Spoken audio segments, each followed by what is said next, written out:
is Bobby. No, man, it can't be Bobby. It's fucking Bobby. Why did they change everybody's music, bro? Ooh, all right. I like the startup though. I ain't gonna lie. I like it. But what's up, y'all? Bruh, it is 6:04. 6:04. I've been up for a good little hour now. I forgot this shit come on early, bro. I missed half of the fucking pay-per-view, bro. But we here right now, and we finna watch. That's all we finna do. We finna watch the last match, and most likely, I'm getting off.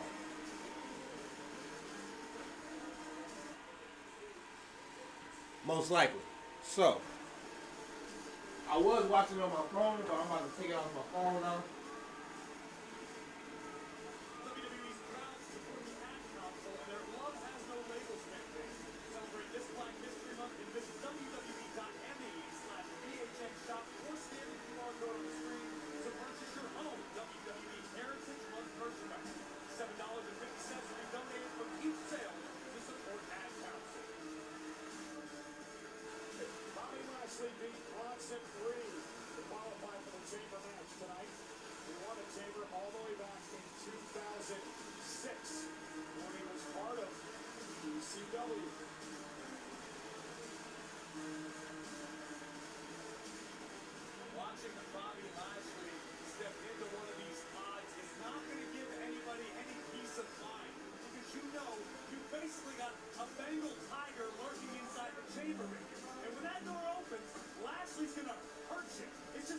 Lashley's gonna hurt you. Not scooping around, talking trash to Bobby Lashley.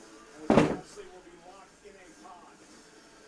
Lashley is gonna hurt you. When you're in the ring competing, if Lashley is still in a pod, you know things are only going to get worse. A freak of nature from the Rocky Mountains of Denver. Who is that? Logan Paul? Yup. They got the fucking United States champion in a fucking match that's gonna make him the contender for the World Heavyweight title. Who the fuck does that? WWE.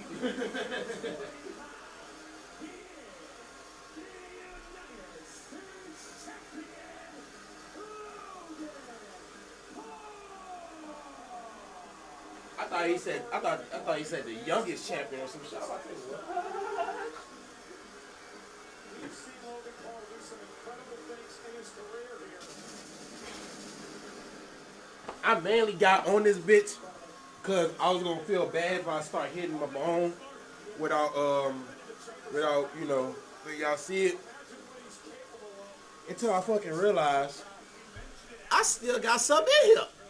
I forgot I stuffed this bitch and ain't even hit that hoe. So that's the least I can do right now. I'm about to wash my pan out right quick so I can make some type of breakfast. Fuck, I got some bacon in there I ain't used yet. 2 more sausage patties. This nigga Kevin retarded. And look, Logan did this shit.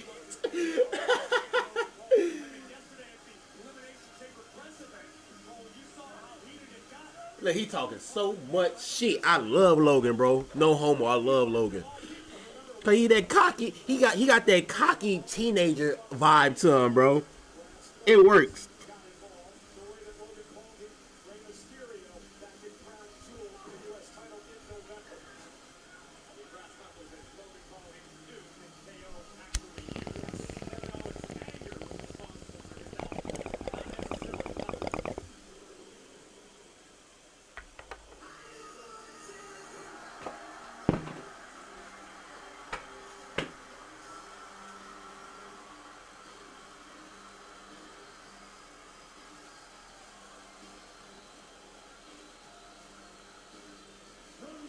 Choosing your religion, all designed to keep you safe.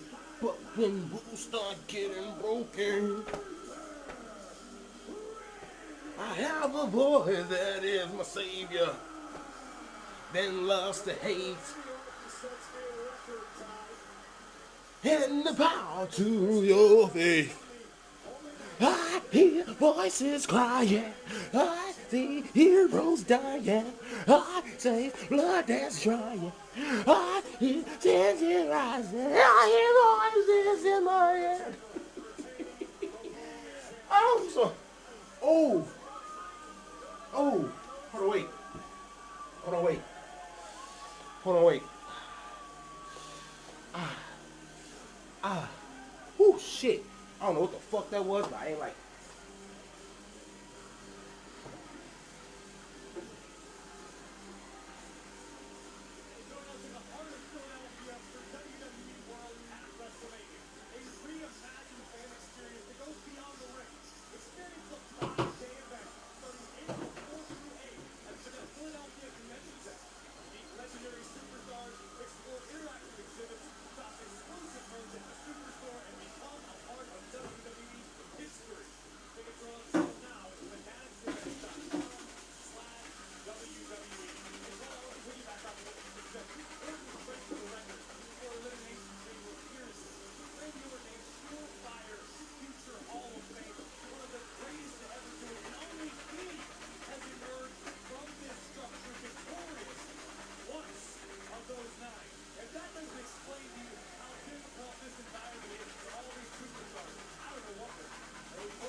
This nigga still got his song playing. You know he the GOAT, bro. And look, I'm surprised. Oh, I'm about to say, I'm surprised they ain't put him in one of the things.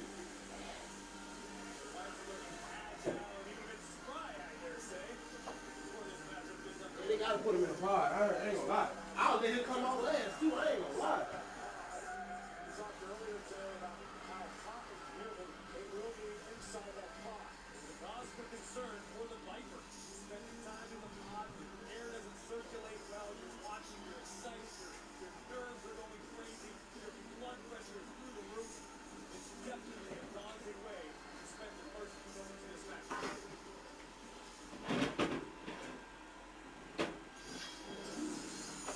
Big Drew. Big Cat Drew. Big Cat fucking Drew.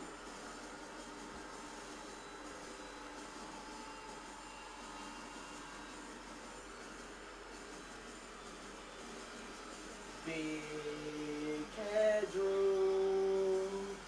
Big Cat Drew. Big Cat Drew. Big Cat Drew.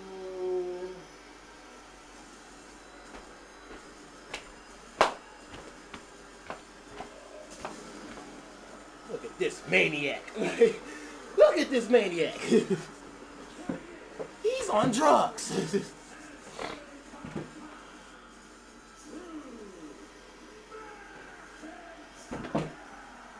275, bro. Oh, he won the elimination champ last year? Ooh, experience. Experience. Oh, experience. Oh my god. Hold on, man, because I don't feel right. I do not feel right. Hold on. Experience. There we go,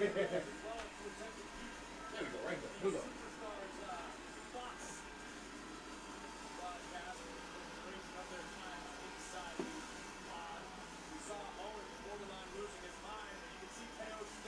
Experience.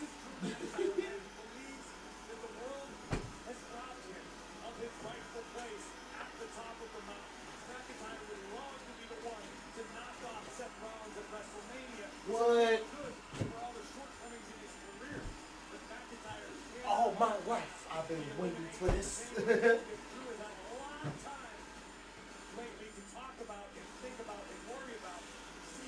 Oh, God, it's great with the altitude, bro. Oh, bitch.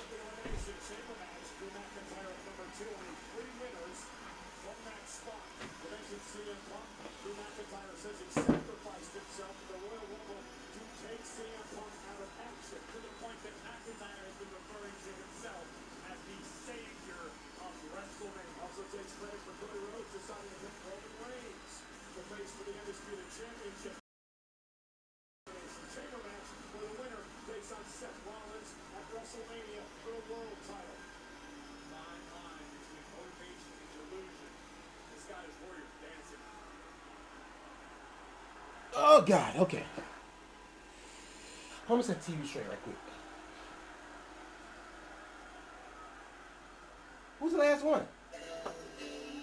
Oh, Lord have mercy. Yeah, it's up. Yeah. It's up. It's fucking up.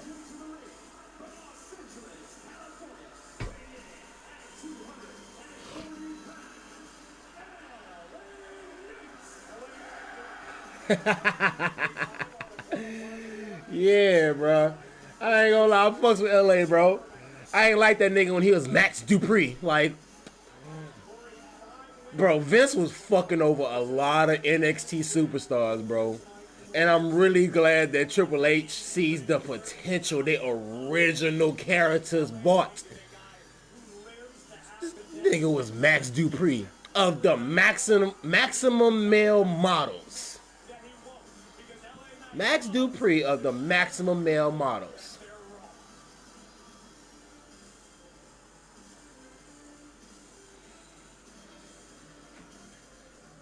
L.A. Night. Yeah. Fuck you mean?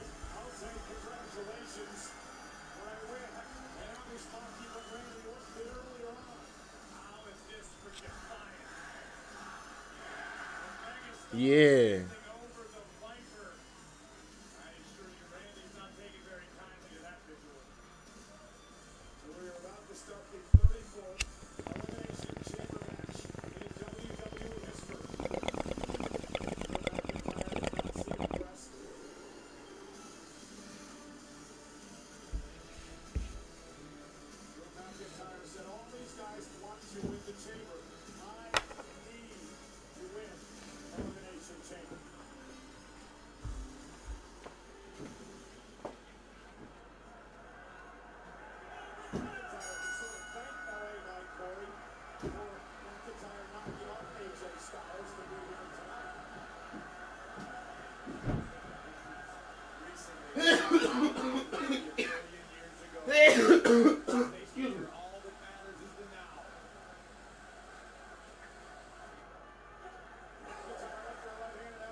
There we go.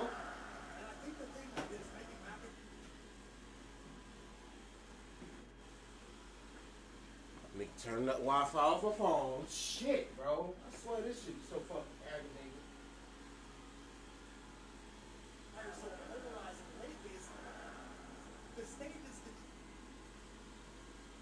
Come on now. Come on now. You was doing so good on my phone. Do I have to pull this shit up on my phone? Like, bro, come on. Come on. And look, so I'm about to say, soon as I turn the Wi-Fi off on my phone, it look like that bitch wanna be fucking stupid. It look like that bitch wanna be fucking stupid as soon as I turn that bitch off my iPhone, bro. Real life. Why? Why? Make it make sense. Make it make sense.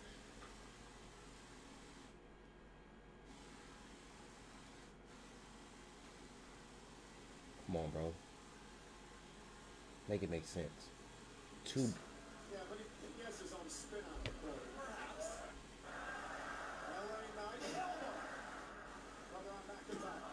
First elimination in 3 kicks at 1.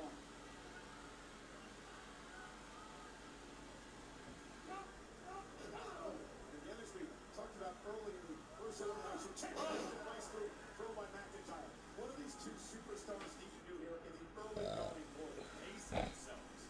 Boy, I remember when I wanted to be a fucking wrestler, boy. I was really dedicated too, bro. I was really with that shit. I was with that shit. And that was before I found out this shit was fake. You know? Bro, I was so fucking committed. I'm not gonna say once I found out it was fake, it kinda faded away from me. It did, but then again I still wanted to do that shit, but I was mainly focused on rapping. I mean like music and shit. So yeah.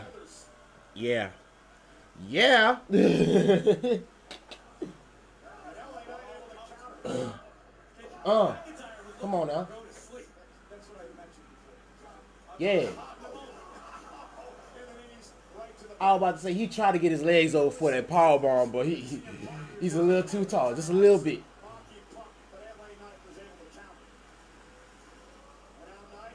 Yeah, headbutt, bitch, and a shoulder block. Stop playing with him.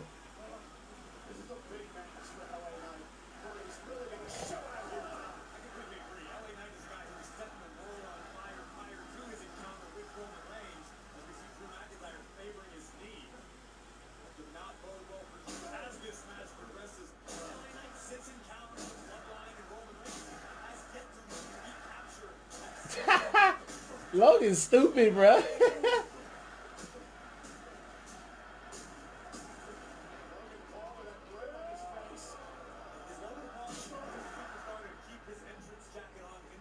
I swear to God, I was just about to say that. I was just finna say that. I was about to say he definitely gonna use that bitch as a weapon. He definitely gonna use that bitch as a weapon. I can feel it. Come out the pod. Throw that bitch at somebody. Bat. I can see that stupid shit now, bro. That is so fucking Logan Paul. Look at Kevin. Kevin making it no better.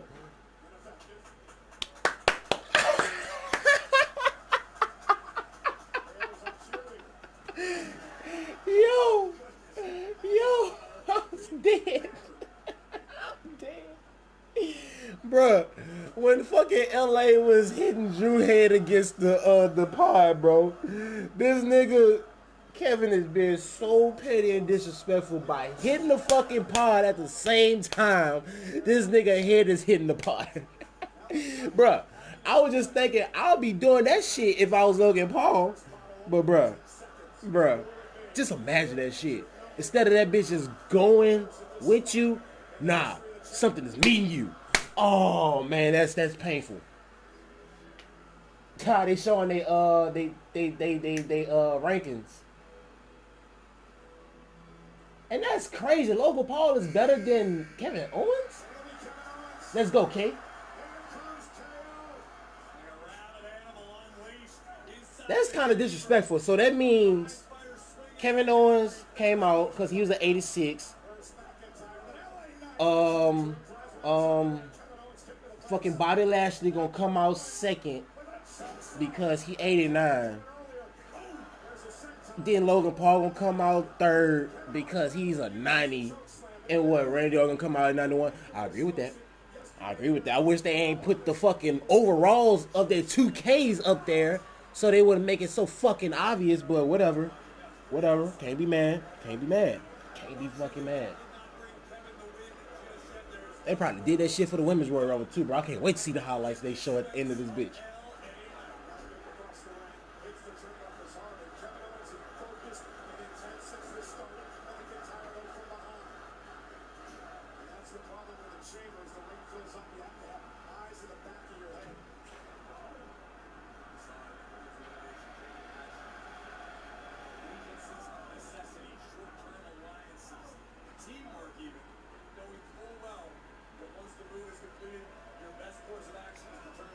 Boy, I really thought Drew McIntyre was part of the Judgment Day for a little minute. Boy, I was about to say, what?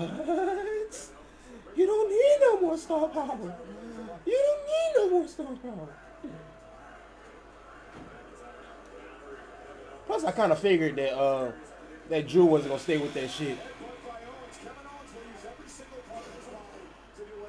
I kind of figured Drew wasn't gonna stay with that shit. What the fuck, bro?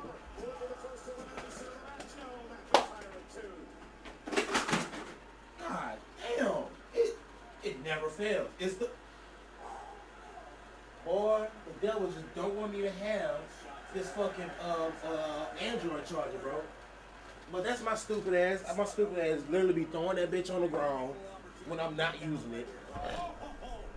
Whole fucking time I could have been using it.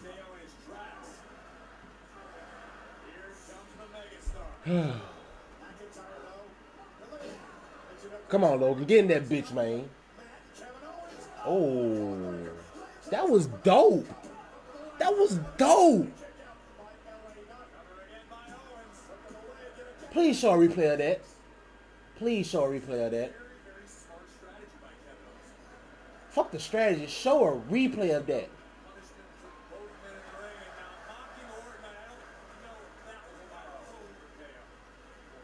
Show the replay.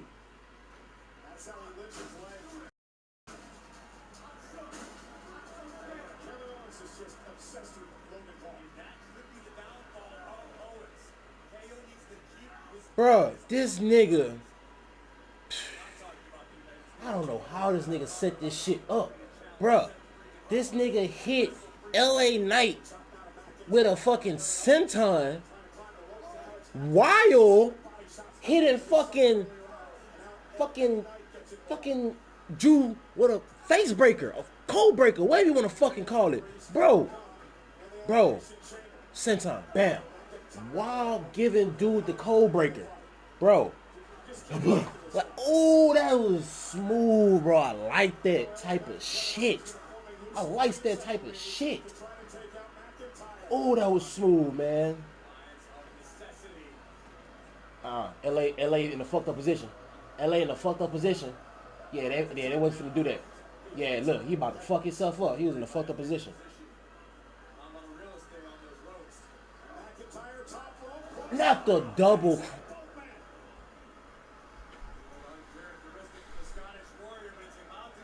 This big ass nigga want to do a double crossbody, bitch. Double crossbody.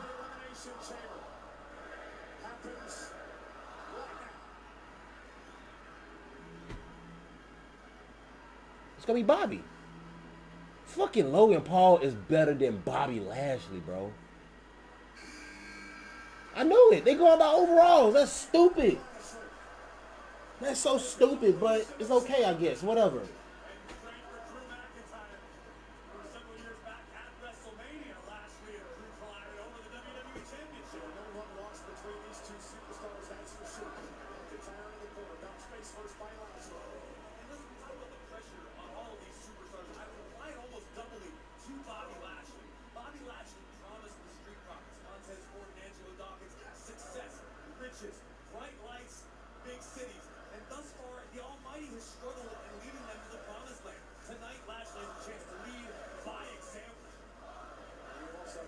Type shit. I get what he's saying though. Real life. Did he headbutt him? Oh shit.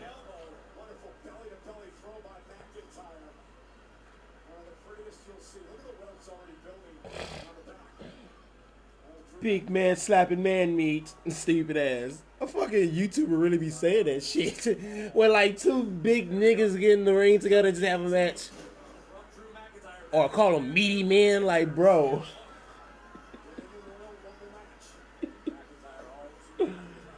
Oh my god, bro. This shit is crazy. But yeah. How swole these niggas is, bro. Definitely these two niggas right here, you would not expect these niggas to do the shit that they be doing.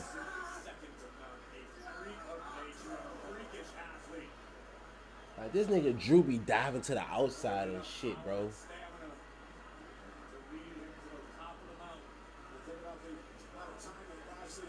Like, dude, I ain't gonna lie, dude was a cruiserweight. I ain't gonna say a cruiserweight. He was a lightweight when I first heard about him or saw him. Man, this nigga really got up to heavyweight status. Probably super heavyweight status. He 275. I think that's a lie. 275? I know they got niggas out there 300 pounds and working niggas, but I don't know. I don't know. I'm just stupid. Whatever. Like, that shit is wild, bro. That shit is wild.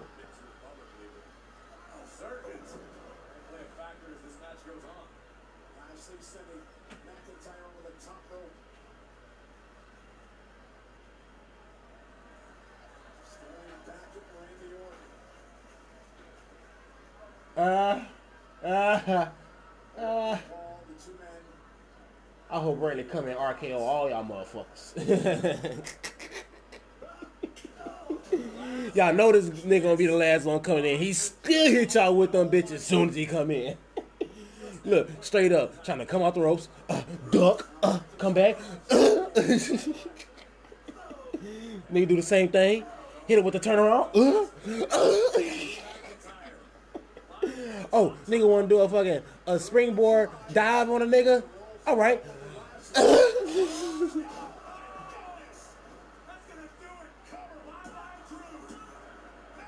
Oh, I'm about to say, really?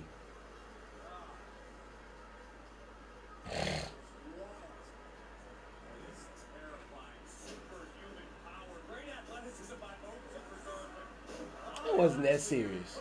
It was just a one-arm slam.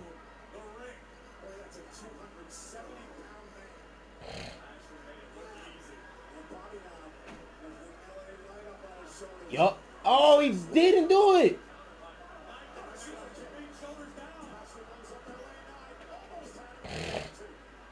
Oh. I think he messed his move up. Cause that nigga was literally supposed to, roll off his shoulder, face down on the mat. That's what it was supposed to do. I don't think that was a reversal. I really don't think that was a reversal. I think he fucked up his move. Come on, Logan.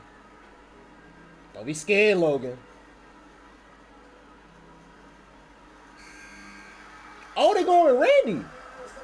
Disrespectful. Disrespectful.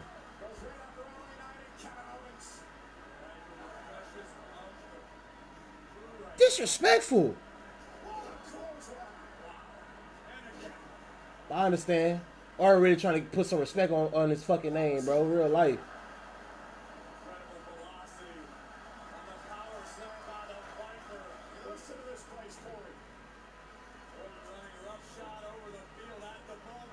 Vintage Orton.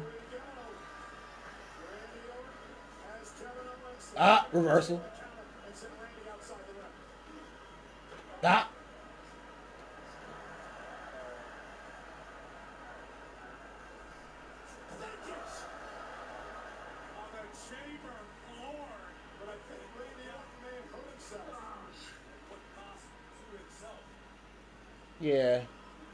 Yeah, he fucked himself up bad. Oh, he fucked himself up bad. Come on, shake back, Ray. Come on, Ray, shake back.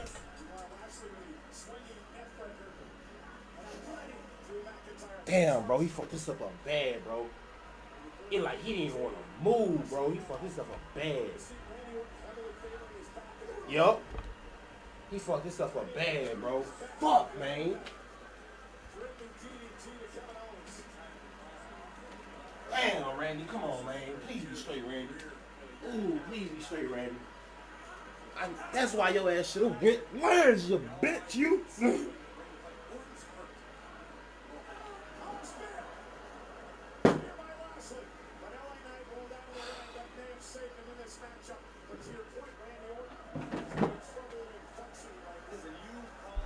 Bro, and they keep on bringing it up.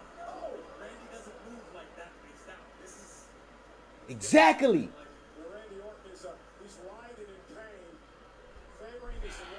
I want to turn this shit off, bro. I real life want to turn this shit off.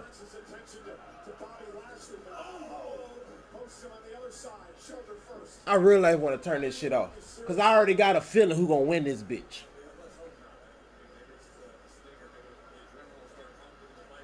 Yeah, really, really, really, bro. Oh, he's still on the fucking net, bro. Only man standing inside the chamber at the moment. There are manipulations here in this match. Oh, that may change. DDT to McIntyre. And now the only man inside the chamber not wearing stripes, who's currently upright. I got to post about this shit on Facebook. As we look again at LA Knight spiking McIntyre.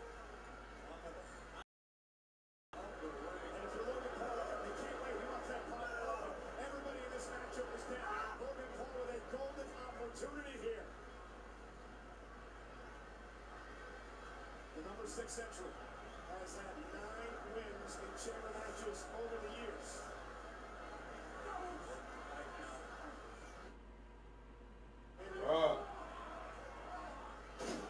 LA Knight down, but again the back. Again the back of Randy Orton causing issues. Bruh, stop. Keep the camera off him. Keep the camera off him, bro. It's almost as if Randy had trouble shifting LA Knight's weight. Again, if you're Logan Paul, you cannot wait. You are licking your chops. For that pod to open in 10 seconds. Because there are bodies strewn everywhere inside the chamber. And Logan Paul. Drew, get this nigga out the match, man. Look, Kevin waiting for the door to open. Kevin waiting for the door to open.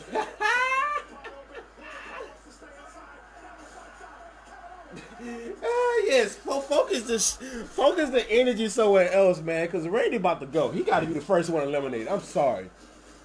He got to be the first one eliminated.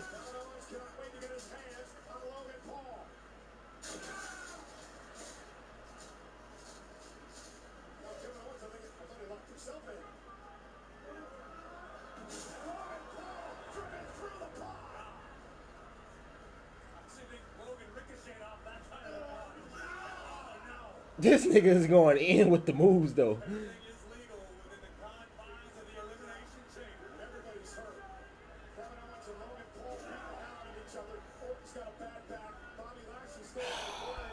Stop breaking him up.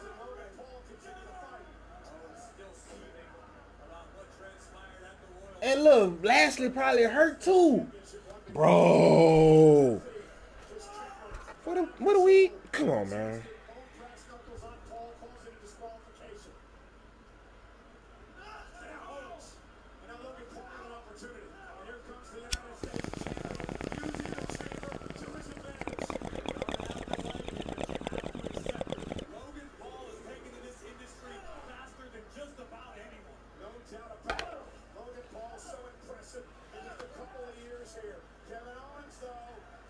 He about to reverse that.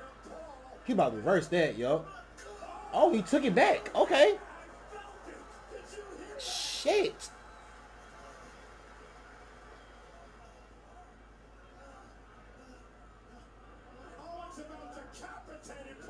In real life.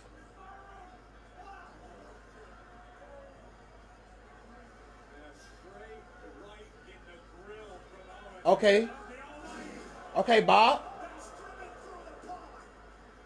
Okay, Bob. So I was about to say, Kevin, you gotta save this match, man. Gotta save this match, man. Ooh.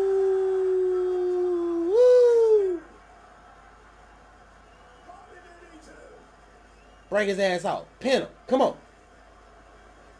Both. Bro, that's what I don't be getting, bro. You can really pin these niggas where they at.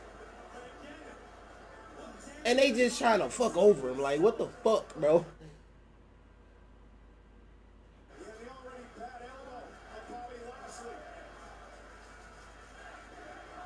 Shit, Chad. This is awesome as hell. Look, they... Oh, I hate that bitch.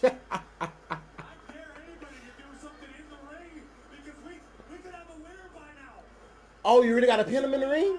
Oh, they changed the rules. They changed the rules. That's bullshit. You can pin them motherfuckers where they at. You can really used to pin them motherfuckers where they at. That's why I thought the ref was standing right there in the corner for to count that shit.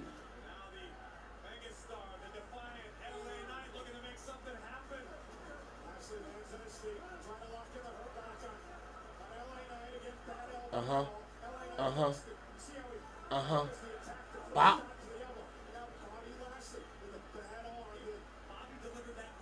Oh, shit. Ah, damn, that's fucked up. That is fucked up.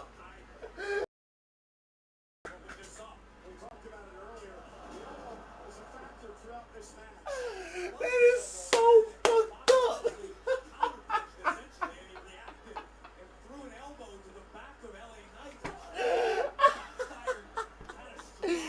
Bro, that was so fucked up. Yo, I wasn't expecting Bobby to be out first. Bro.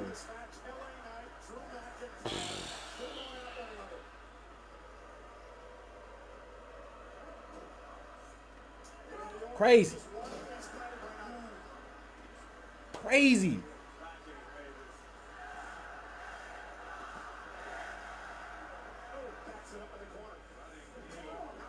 I was about to say, bro.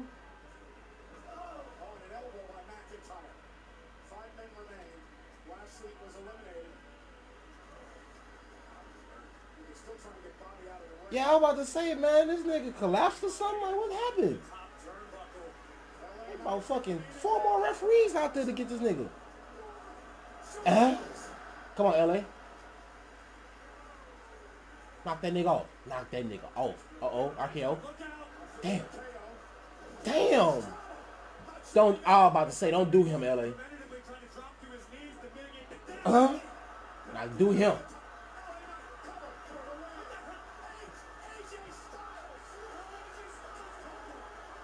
Literally, where AJ Styles come from? Look. This remind me of the fucking Avengers, Infinity War. Where did AJ Styles come from? I got a better one for you. Why did AJ Styles come out here? Like, bro. Bro. This nigga AJ is on straight dope, bro. What the fuck? What is his deal? What is his deal? That's my question. What is his deal?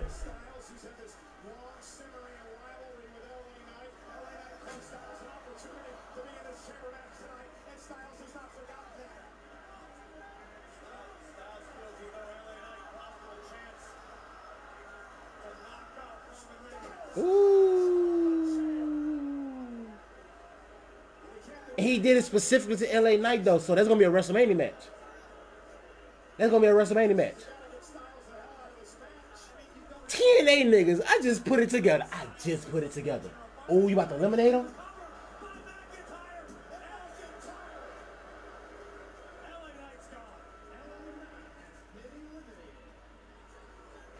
This is definitely WrestleMania match potential. 2 TNA niggas.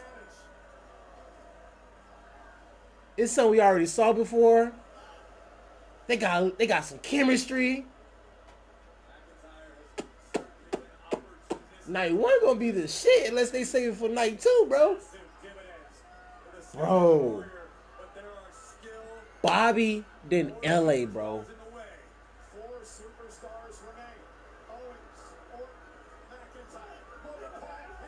Yeah.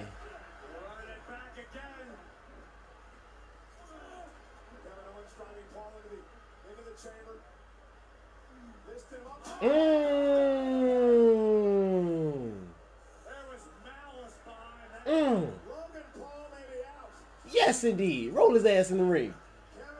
Roll his ass in the ring. Nah, he want to do some more bullshit. Yup.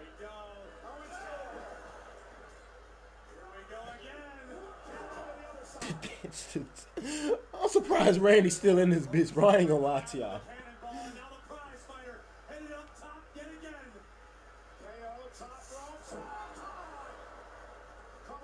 He deserved that. Come on. 1, 2.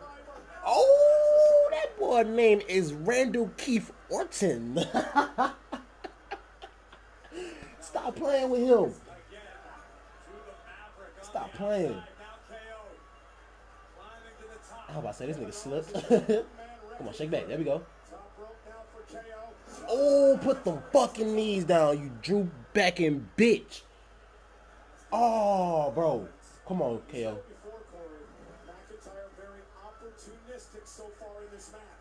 Oh, fuck, I felt that. Oh, fuck, I felt that.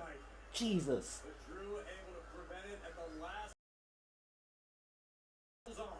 Let's go, KO. Let's go, KO. Let's go, KO. Let's go, KO. I want KO to win this bitch, man. Straight up. But I already know it's gonna come down to Randy and Drew gonna win that bitch. Drew's gonna win that bitch. Drew's gonna win that bitch, bro. I hate to burst y'all bubble, but man, but Drew's gonna win this bitch.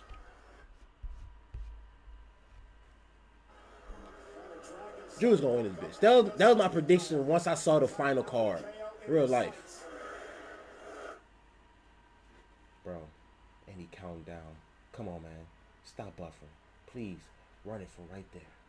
Run it from right there. Run it from right there. I said run it from right there. Oh, you fucking with me. Bitch. You fucking with me. Bitch. Fuck. Come on. Come on. Come on. Come on. Come on. Come on. Come on. Bro. Bro. Bro. I should have to do this. I should have to do this. Looking for the RKO. Bro. Bro. Why does... Thank you.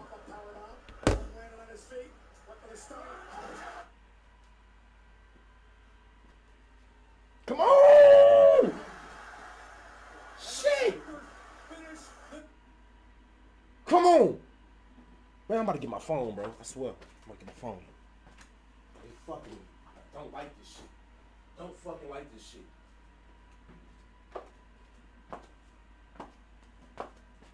Fuck, I really started to stay watching this shit on my fucking phone. I swear to Jesus. If Logan Paul pull this off, do not get this nigga hope. Come on, bro. Come on. Come on.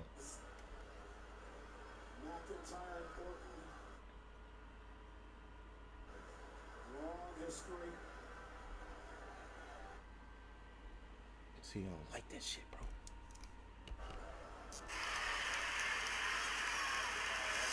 I think Logan Paul is about to find out what happens. Randy Orton hears voices in his dropping. Injured Randy Orton.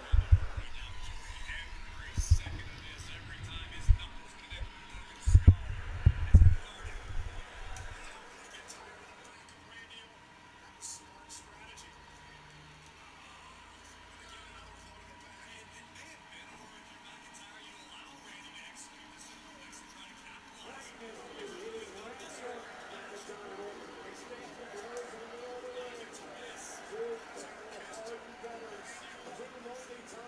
Oh.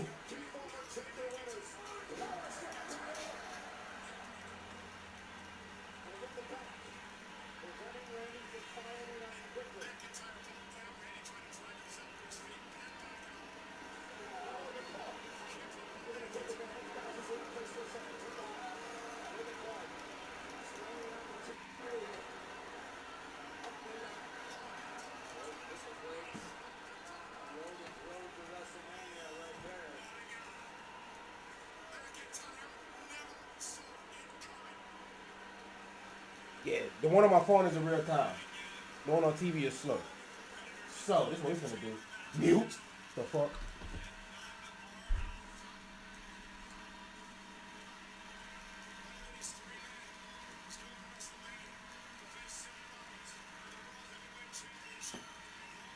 They got KO out? They really put KO out. Why they put KO out there, bitch. Oh my god. That's it. Damn, they really put KO out there, bitch.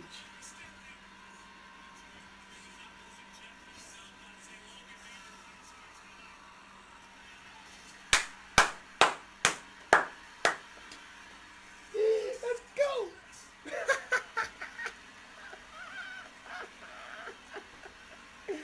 Get his ass out of here. Get his ass out of here. 1, 2, 3. Like I said, it's gonna come down to Randy and Drew. And Drew's gonna win that bitch. Watch this shit. Watch this shit. Cause watch. This nigga Drew is loading it up right now. They not showing him on camera at all. Drew is loading that bitch up. Oh no, there we go. Yeah, he's still on the ground too.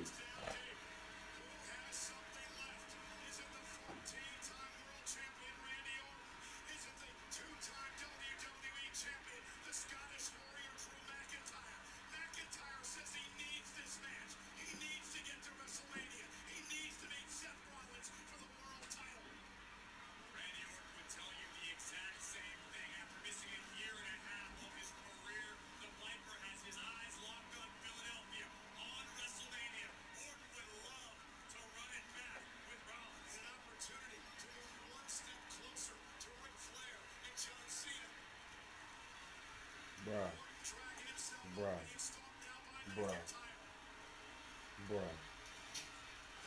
Get future shot. Oh. No. Vintage.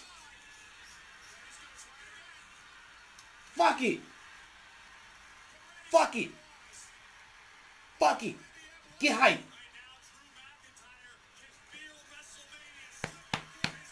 Come on, Randy. Prove these motherfuckers wrong like me. Prove these motherfuckers like me wrong, man. Cause of course I'm doubting you. You're old.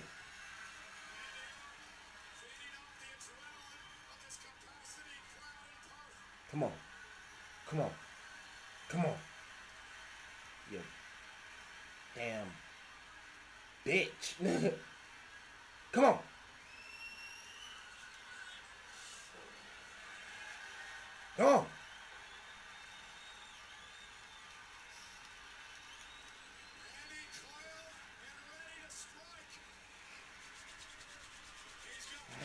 It's too good to be true, but I just love the anticipation.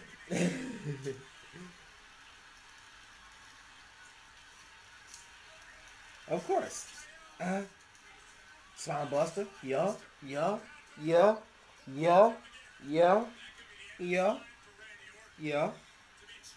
Come on. Man, bro. Look, he about to load it up too.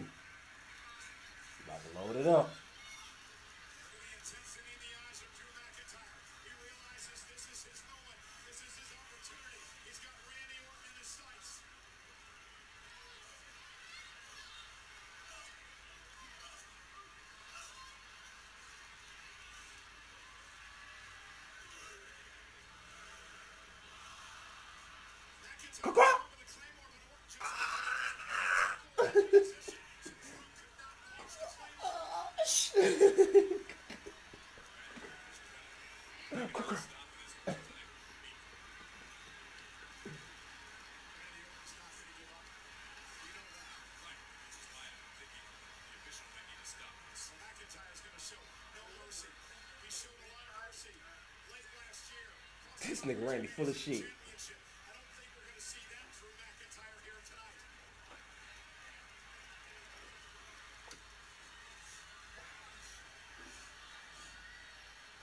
Look, Drew know he full of shit.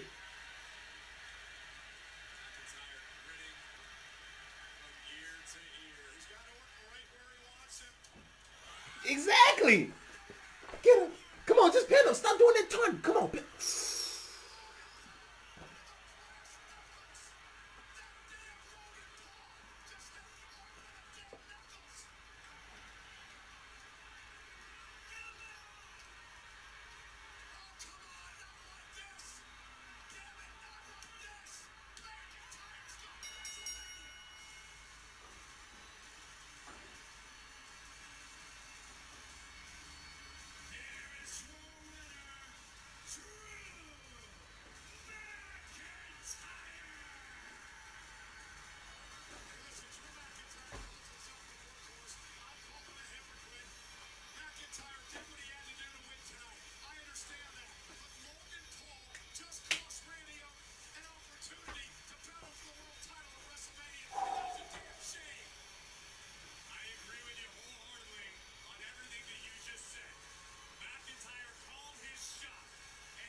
Just like the announcer said.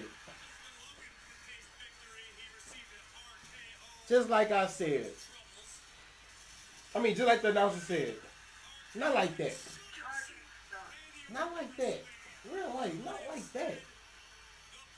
That shit could have been handled so much better than. Cause a nigga hating.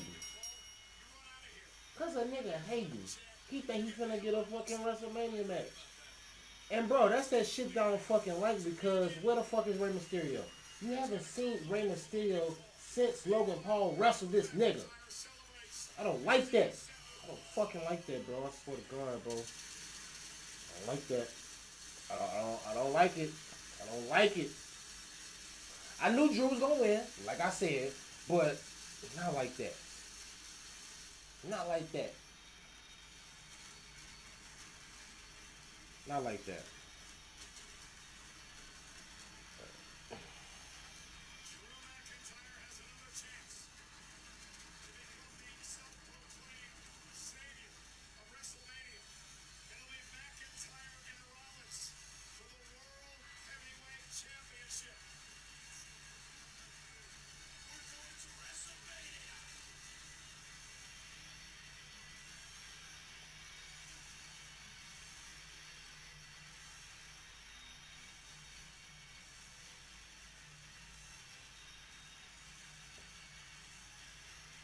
He about to lift the fucking ref in the air, stupid ass.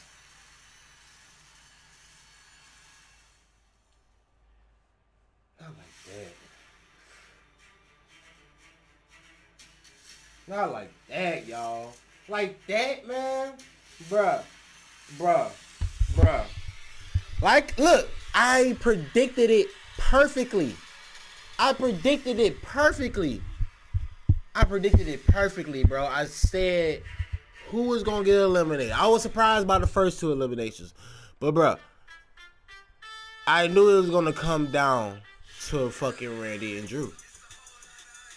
And you know how it gets down to the fucking inner shit. You know, motherfuckers wanna start going back and forth, just see who can keep it up type shit. You feel me? Bruh. And that's what they was doing. And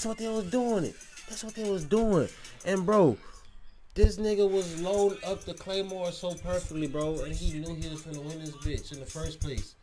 So why the fuck did this nigga was able to give Drew an RKO, still get eliminated? Cause that would have shocked the fucking world right there. That would have shocked the fucking world, bro. That would have shocked the fucking world if Randy could have got to face Seth. Just hear how that sounds, bro. I'm not saying that like Drew is not a star, but come on. Ooh, come on. that would have been a good story, but they try to do something fresh or something different, and you can't hate on that. Who knows? They could possibly say that shit for next year WrestleMania. Who knows? Cause you don't like this nigga Randy stopping no time soon, bro, unless he has some freak accident. And I really don't want it to happen to him, man, bro. Real life. I don't want it to happen to him because that's gonna be some bullshit to deal with, bro. And I do not want that to be on him. Nigga been through enough. Like the fucking announcer said, this nigga missed a year and a half of this fucking career. Bro, that bitch is almost a month away, bro. That shit is wild.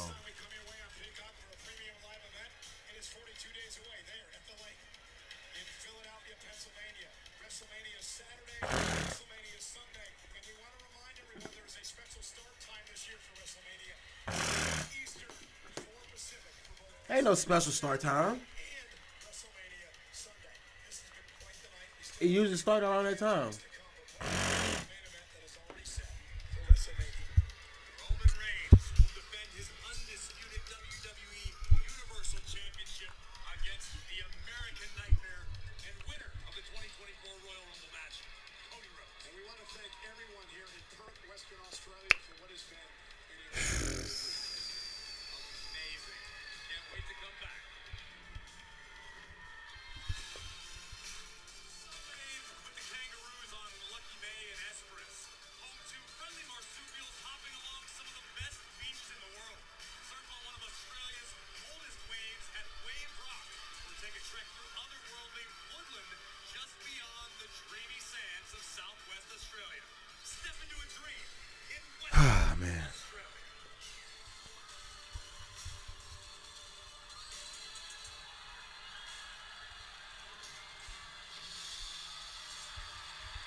What this nigga gotta say?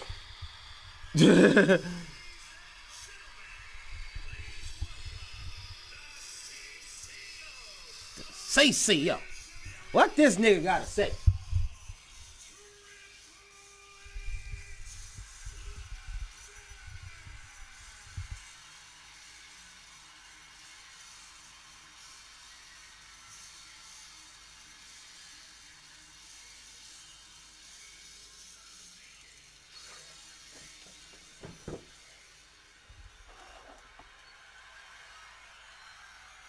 Everybody try to sing a song, stupid ass. Nobody know the lyrics. I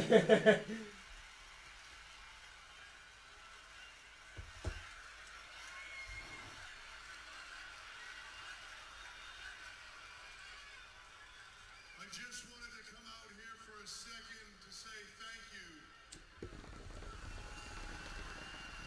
On behalf of the WWE, on behalf of every superstar back there, thank you for inviting us into your home. Thank you for being great hosts. Thank you for this wonderful Optus Arena. It's been an incredible night, and I want to let you know the attendance here tonight, the official attendance, 52,590.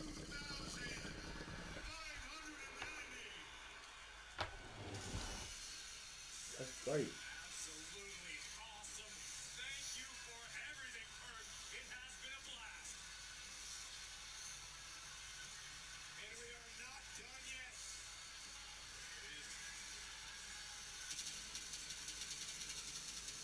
So this nigga really just came out here to do this. That's smart, I guess. Cause they goal is to have more live events across seas and across countries and other countries and shit. That's their goal. And I'm not mad at them. You know, I don't blame them. I just really wish that each I'm gonna say state. I'm not even gonna say city. I'm gonna say state. Each state gotta have.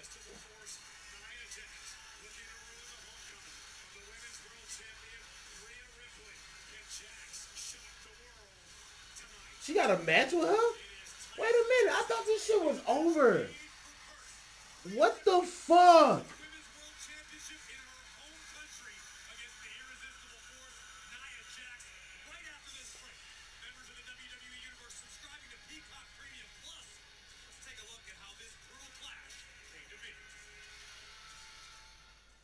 Hold on, man. The all-new Hot Honey Pizza and Wings. It's where sweet meets heat. And the first Hold on, man. Hold the fuck on, bro. Cause I thought Nia was in the Elimination Chamber match. Real life. I thought she was in the Elimination Chamber match. And I know the Elimination Chamber match was like the first or second match. there's always something new to watch on Peacock. I'm excited. Let's get to work. New episodes. You are the trick. I have a plan. Of your favorite Okay, she shows. wasn't. That's my fault. Yeah, that's my fault. All week long.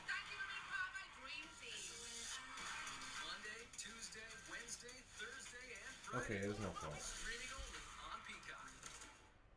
Wow. Why they say 4A Women's World Championship? Isn't Bailey supposed to be facing Io Sky? Do your own taxes and get help from an H&R Block Tax Pro. Really got one match left, bro. Rex. And this is what a big truck can do to your car. It can crush it. And after the wreck, the big insurance companies will do whatever they can to crush your case. For over 30 years, my law firm has fought the big insurance companies and recovered over $2 billion from our clients. Don't let That's the big insurance companies crazy. crush your case. I am Louisiana's big truck lawyer. Let me Just see. call me. Get it done. Big truck What's the lawyer. main Get event for, Gordon. man? Call 888-8888. But they got matches already on here. And it says Io Sky and Bailey. For a women's championship? Like, come on now. They put Drew McIntyre and Seth Rollins on here quick. Quick. It's now or never. We got to let it No one else needs to die today. This girl was targeted.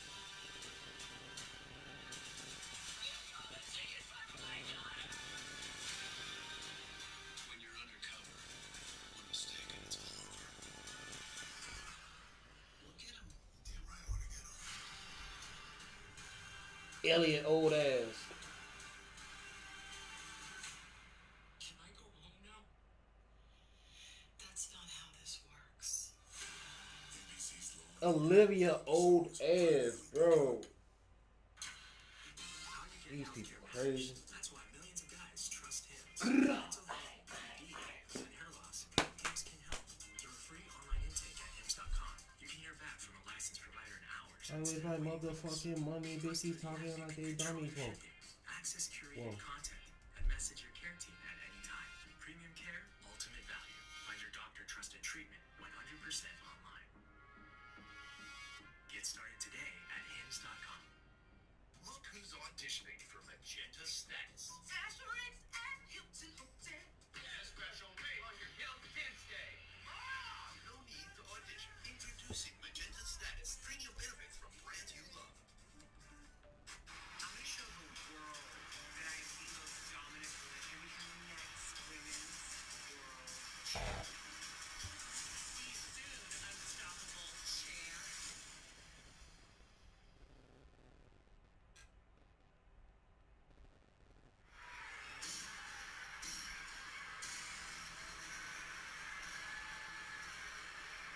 And they changed Naya's song too, bro. Like, why they changing niggas' song?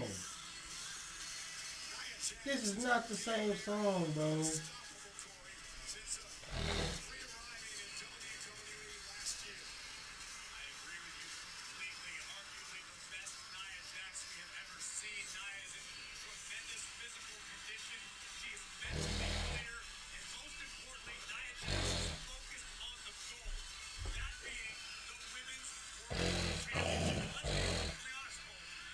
I'm reading this post on Facebook. That bitch said WWE had to black out the screen momentarily because the whole front row was flipping off Dom.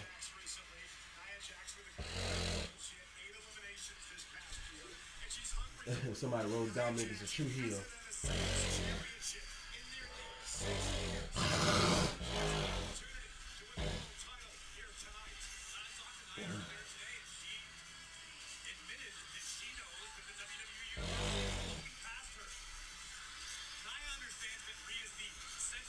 The heavy favorite in this matchup on her home turf with a home continent advantage. Nia Jax isn't sweating. Nia believes in her heart. She's the one to head to WrestleMania as Women's World Champion. She's not shown she's been intimidated this entire week since she arrived here in Perth.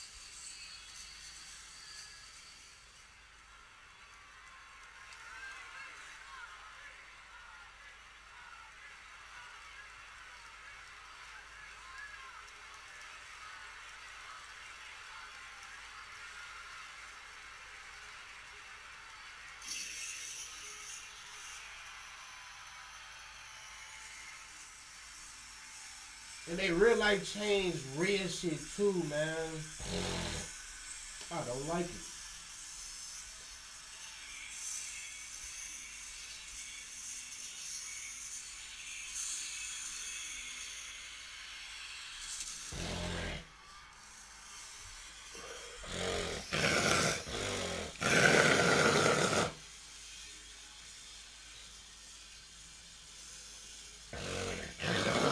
I'm sorry, y'all. I hate this shit so much.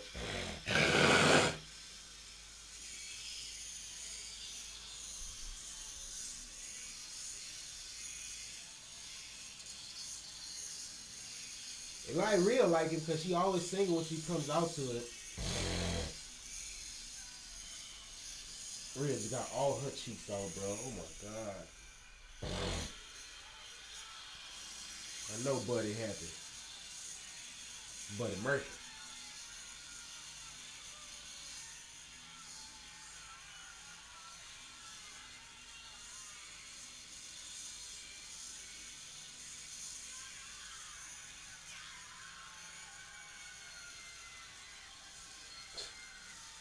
She's enjoying herself.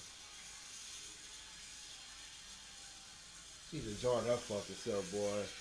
When I first saw Rhea Ripley, I was like, yeah, she gonna have a championship, you know, shot. But bro, this motherfucker is really running the company. on some Becky Lynch, Bianca Belair type shit, you know, on some Bailey type shit, you know, Charlotte Flair type shit, you know. It's crazy.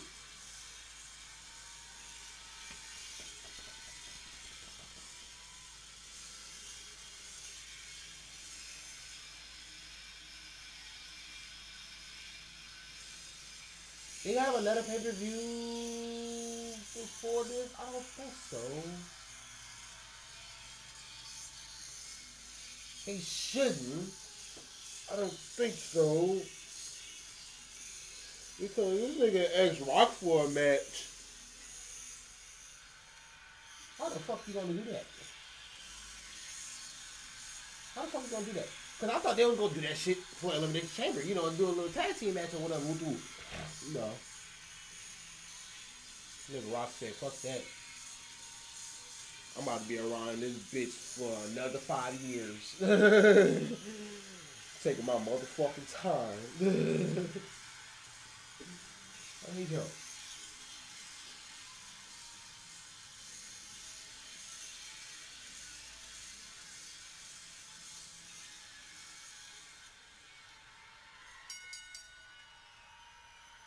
The following contest, scheduled for one fall, is for the Women's World Championship!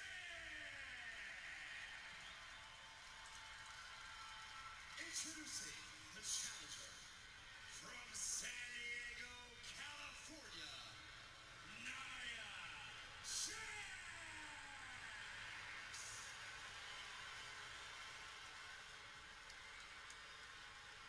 And her opponent from Adelaide, South Australia, she is the Women's World Champion, Rhea Ripley.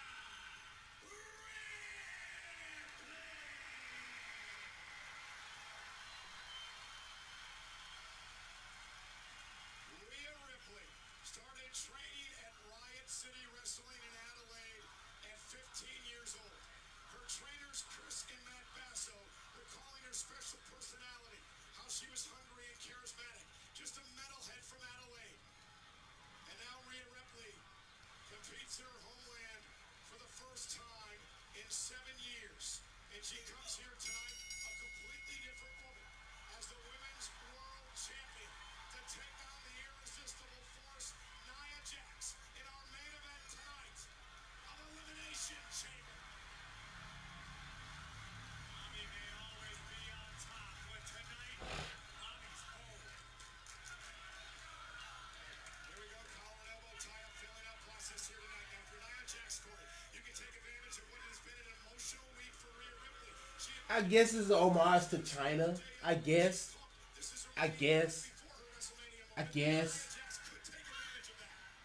But she been trying to do that too much lately. I understand the respect, and she already admitted to that. But bruh, don't have to remodel your whole character to her though. Stay in your fucking lane. Like that's what got you to the position of being in the same conversation as China. You know, like just keep it there. Just keep it there. Well, she the leader of the Judgment Day. Shit, you can't be mad at that.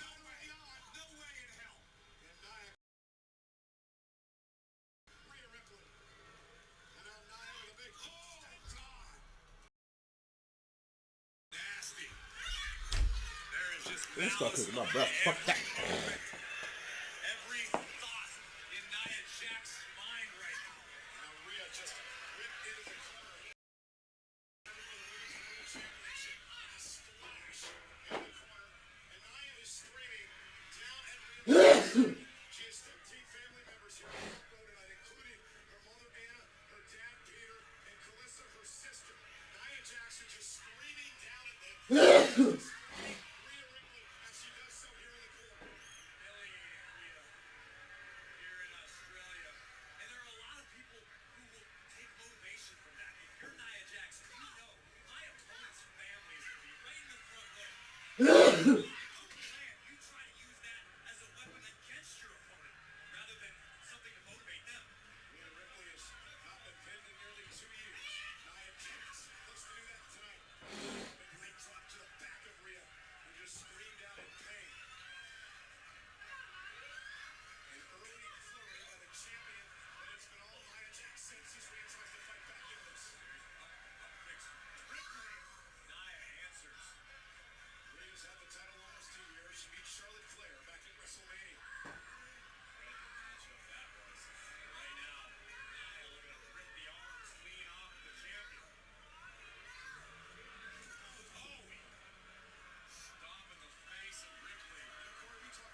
off her dick.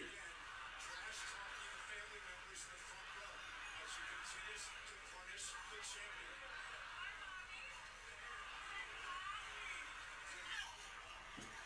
Rhea trying to fight back. Nia Jax would like nothing better than to embarrass Rhea Ripley in her home country. So much has been made of Rhea returning as champion, and for Nia to take that away tonight.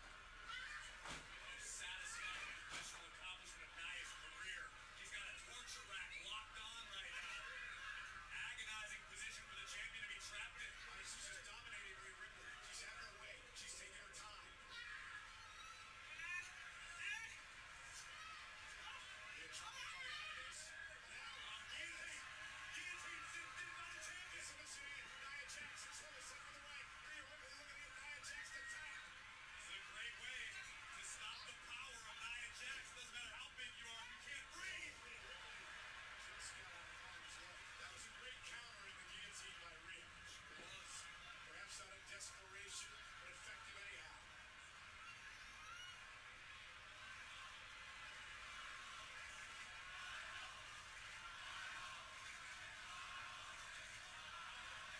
$52,590.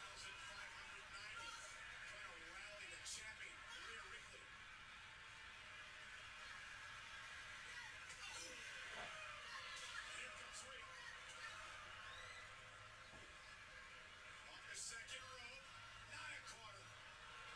Utilize the same offense. You're still strong. Look at this, just muscling Rhea up again with a second power And bomb. did you see the look in the eyes of Rhea Ripley? Almost a look of fear as Nia Jax lifted her up and delivered that second power bomb. Familiar territory for the Right to the back of the neck. Rhea may be out. Nia Jax cover to win the World Championship. And Rhea able to get the shoulder up. Rhea Dun, ta-da, dun, ta-da, dun, dun, dun, ta-da, dun, ta-da, dun, ta-da, dun, ta-da, very neatly capturing the title in the process. And that's the adjustment Rhea has to make because, as you mentioned, she's never the Do you person. want a good thing? What's the thing? Rhea's The always thing. the person that's so and is always in control. That's really defined to see Rhea's brutality in WWE at the beginning of her entrance music, for God's sake, says this is live brutality and it's all based around the It is. Oh shit. Nia's in trouble. Ripley now. Up over the top. Right to the midsection of Jax. under a stomp to the body. And now Bobby with a little daylight for the first time in a little too long in this match. Rhea Ripley and Nia halfway across the ring trying to dig down the world champion to the top rope. Nia stays. You can see it in her eyes. Missile drop kick. Down goes Jax. Scrambling for the cover. Rhea over the leg. Jax kicks out. This is where Rhea Ripley needs the WWE Universe the most. This is where she needs Optus Stadium to come to life, to will Rhea forward. Because as this match progresses, Nia is looking more and more dominant. Clothesline by Rhea. Nia is able to rolling and they fight it again. Samoan drop by Nia Jax. And buys herself time to deliver more offense. Rhea is trying to lose that arms. Missile drop kick by Rhea. I actually credit Nia Jax for wanting to add a little insurance. She had Rhea down, was looking for the leg. Rhea was able to turn the tops.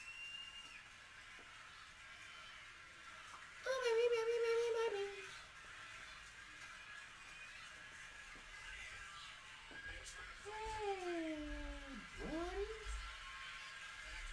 Back has been beaten. Nia with a forearm.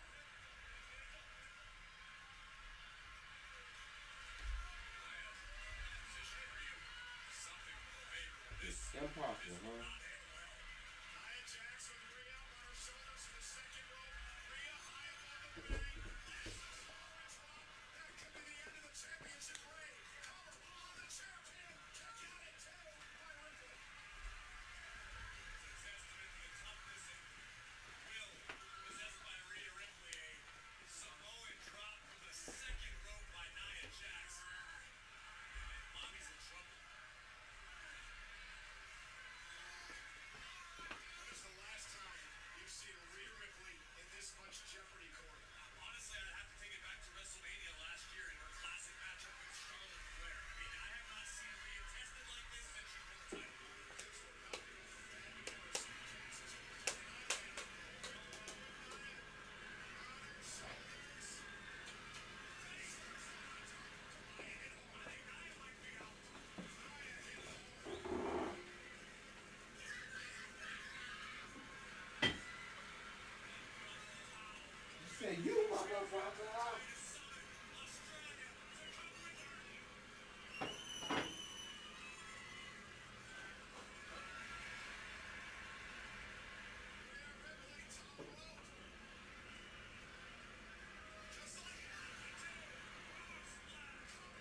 Just so y'all know, man, I had the best bacon in McDonald's history. The best bacon in McDonald's history. You know, nobody was fucking with my bacon. Niggas used to love when I make bacon, you feel me? You know, I had to send out an alarm to everybody when I make bacon, you feel me? Yeah. Now, how McDonald's bacon is now? They look small, look crumbly, look burnt. Nah, that shit perfect. My scrambled eggs be perfect. Boy, I was sick of that McDonald's, bro. I was above McDonald's, man. Real life. That's why I feel like I was shit at that bitch, man. Real life. I swear to God, though, real life. Real life. And that Waffle House had the best bacon, bro. Niggas love my bacon. I really had regulars on my dick, tipping me and shit. You feel me? Yeah. I was one of the cooks that was getting tipped, like more than the fucking servers. You feel me? Like I'm not stunning. I swear to God. But y'all got the same people over there. And my boy Aaron, boy, we was getting tips with that bitch.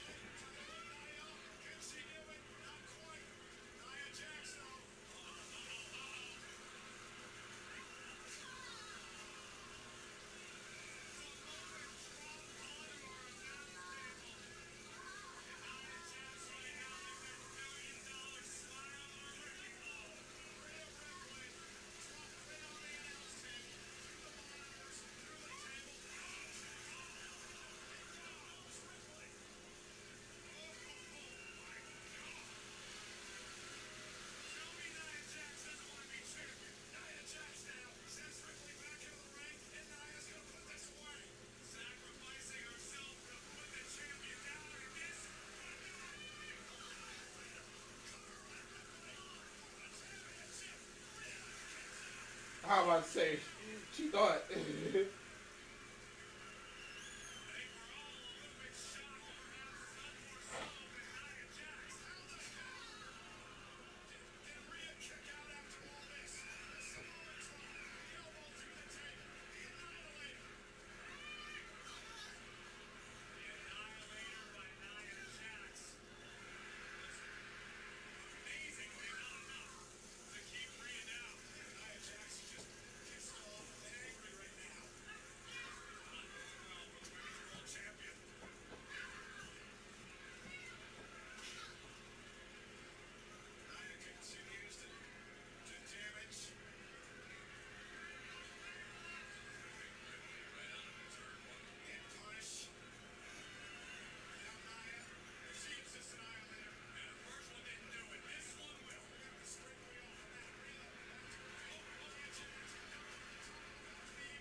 Tried that shit though.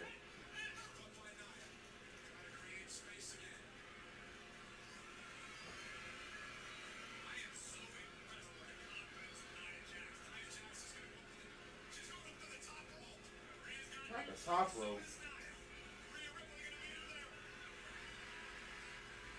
Let's get it.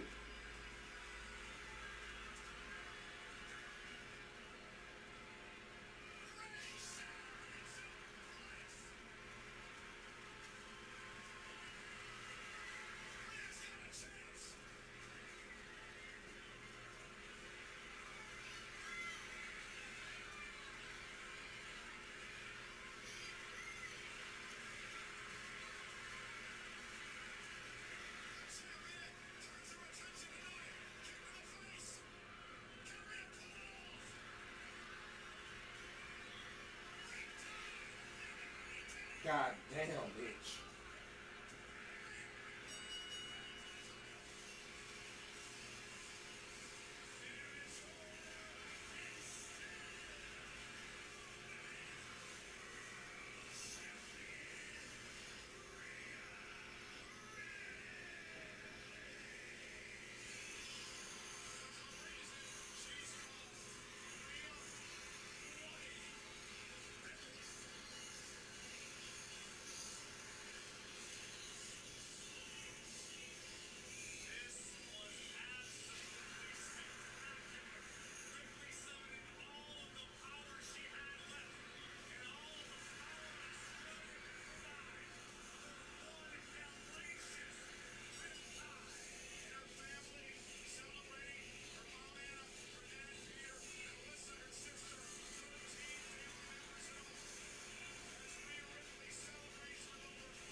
The man.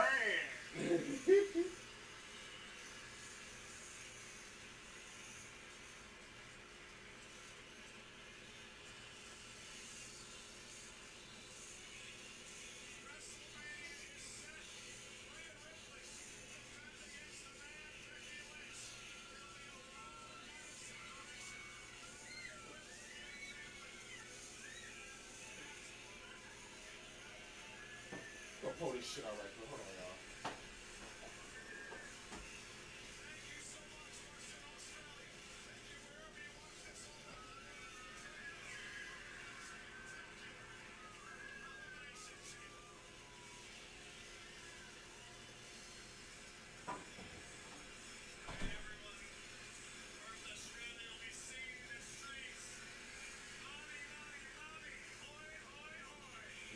Mommy.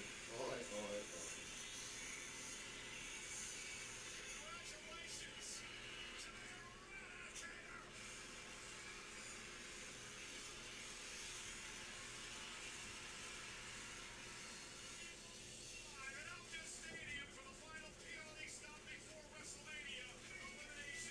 Yep, final.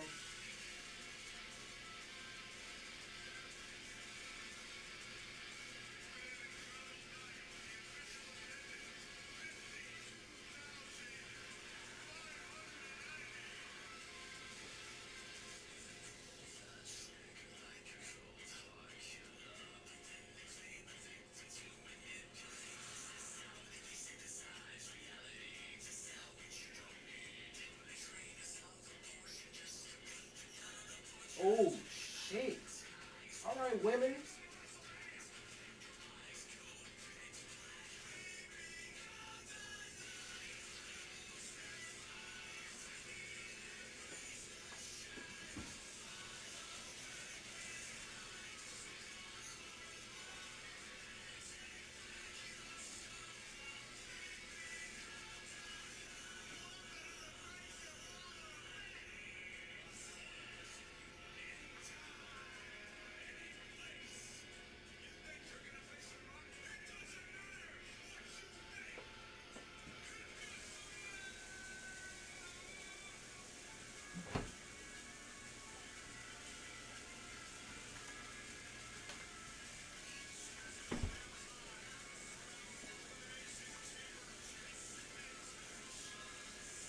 I'm making motherfucking breakfast, y'all. Fuck that.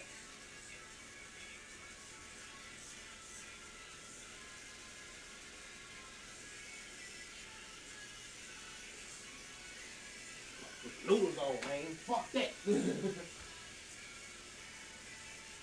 I don't got no grits, so I'm gonna put on some noodles, bro. And I'm gonna have corn pops as my dessert. Right?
Oh man.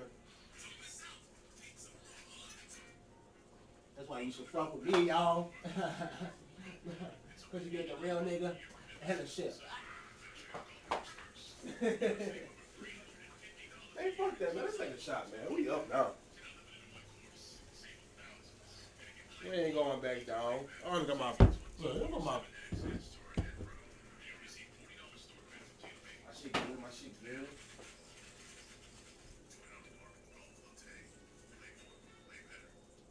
Hey, what's up there? Oh, I switched to H&R Block. Doing my own taxes online. I was able to file free, and it was so easy to do on my own. So long, TurboTax. You can file free and easily do your own taxes online with H&R Block.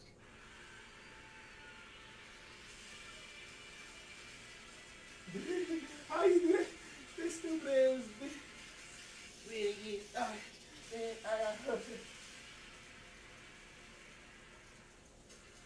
Turn any site into a job site with up to 7.2 kilowatts of power. The new 2024 Ford F-150.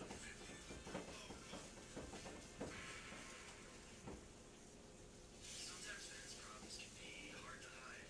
I just picked up a golf tip that completely changed my game. I just started losing my hair.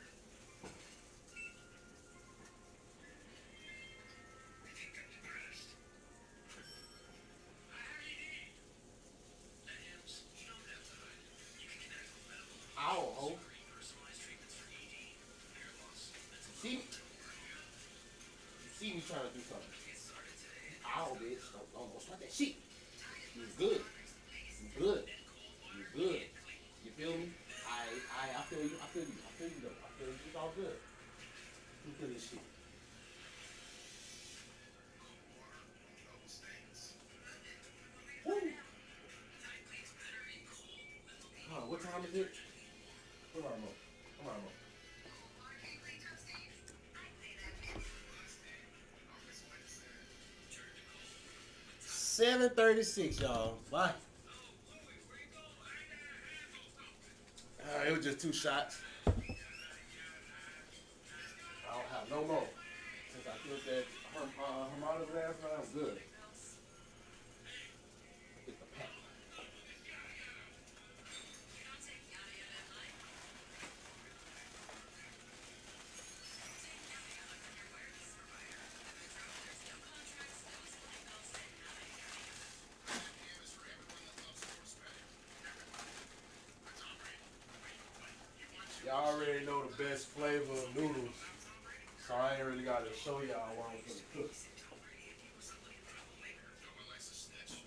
You're in. What about the Tom Brady of spreadsheets? You're in. What if I'm Tim Birdie, 7-time pool champion? The dress up's not helping Tommy Zillin. Hey, Tom. Hi, Wayne Gretzky. I thought it'd be bigger. Download BetMGM. They accept you, Tom. You want enough.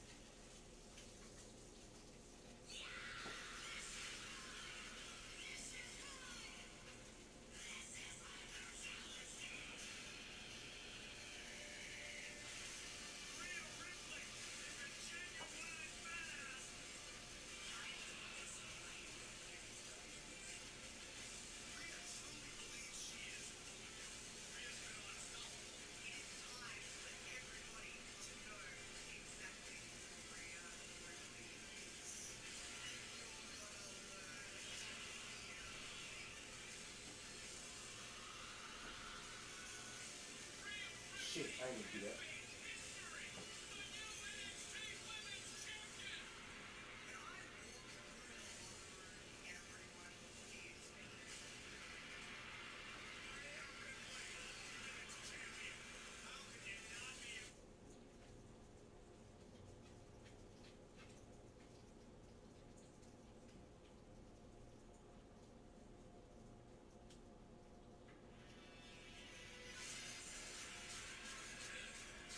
What is happening? I understand it's February, but that doesn't mean I want to watch the best of Black History Month celebration for 2.5 hours. I'm good. I appreciate it though. I put my shit on the charger. I might start moving around early. I ain't gonna lie. I might start moving around early.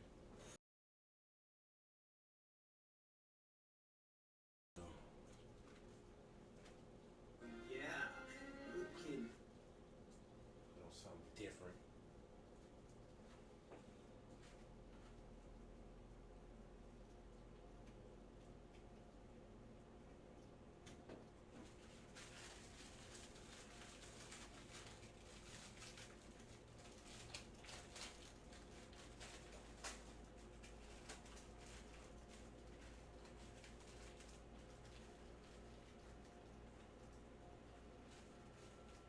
I know a lot of niggas that's watching this motherfucker right now talking about, oh, I didn't know you was talking about chicken. Yeah, bitch, I'm talking about chicken. Ain't no other flavor the best flavor. Fuck, besides shrimp. That's it. All that chili and shit, and definitely that fucking beef shit. That beef shit is wild. I don't know how y'all eat that shit. Like that's really y'all too deep in the trenches for me. Like real like.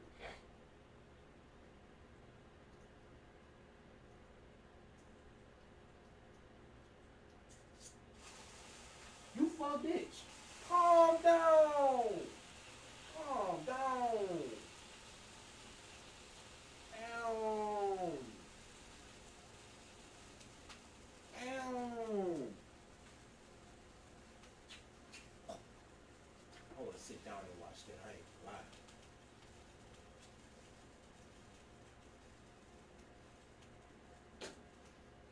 Is this the start of a dynasty? A redemption tour?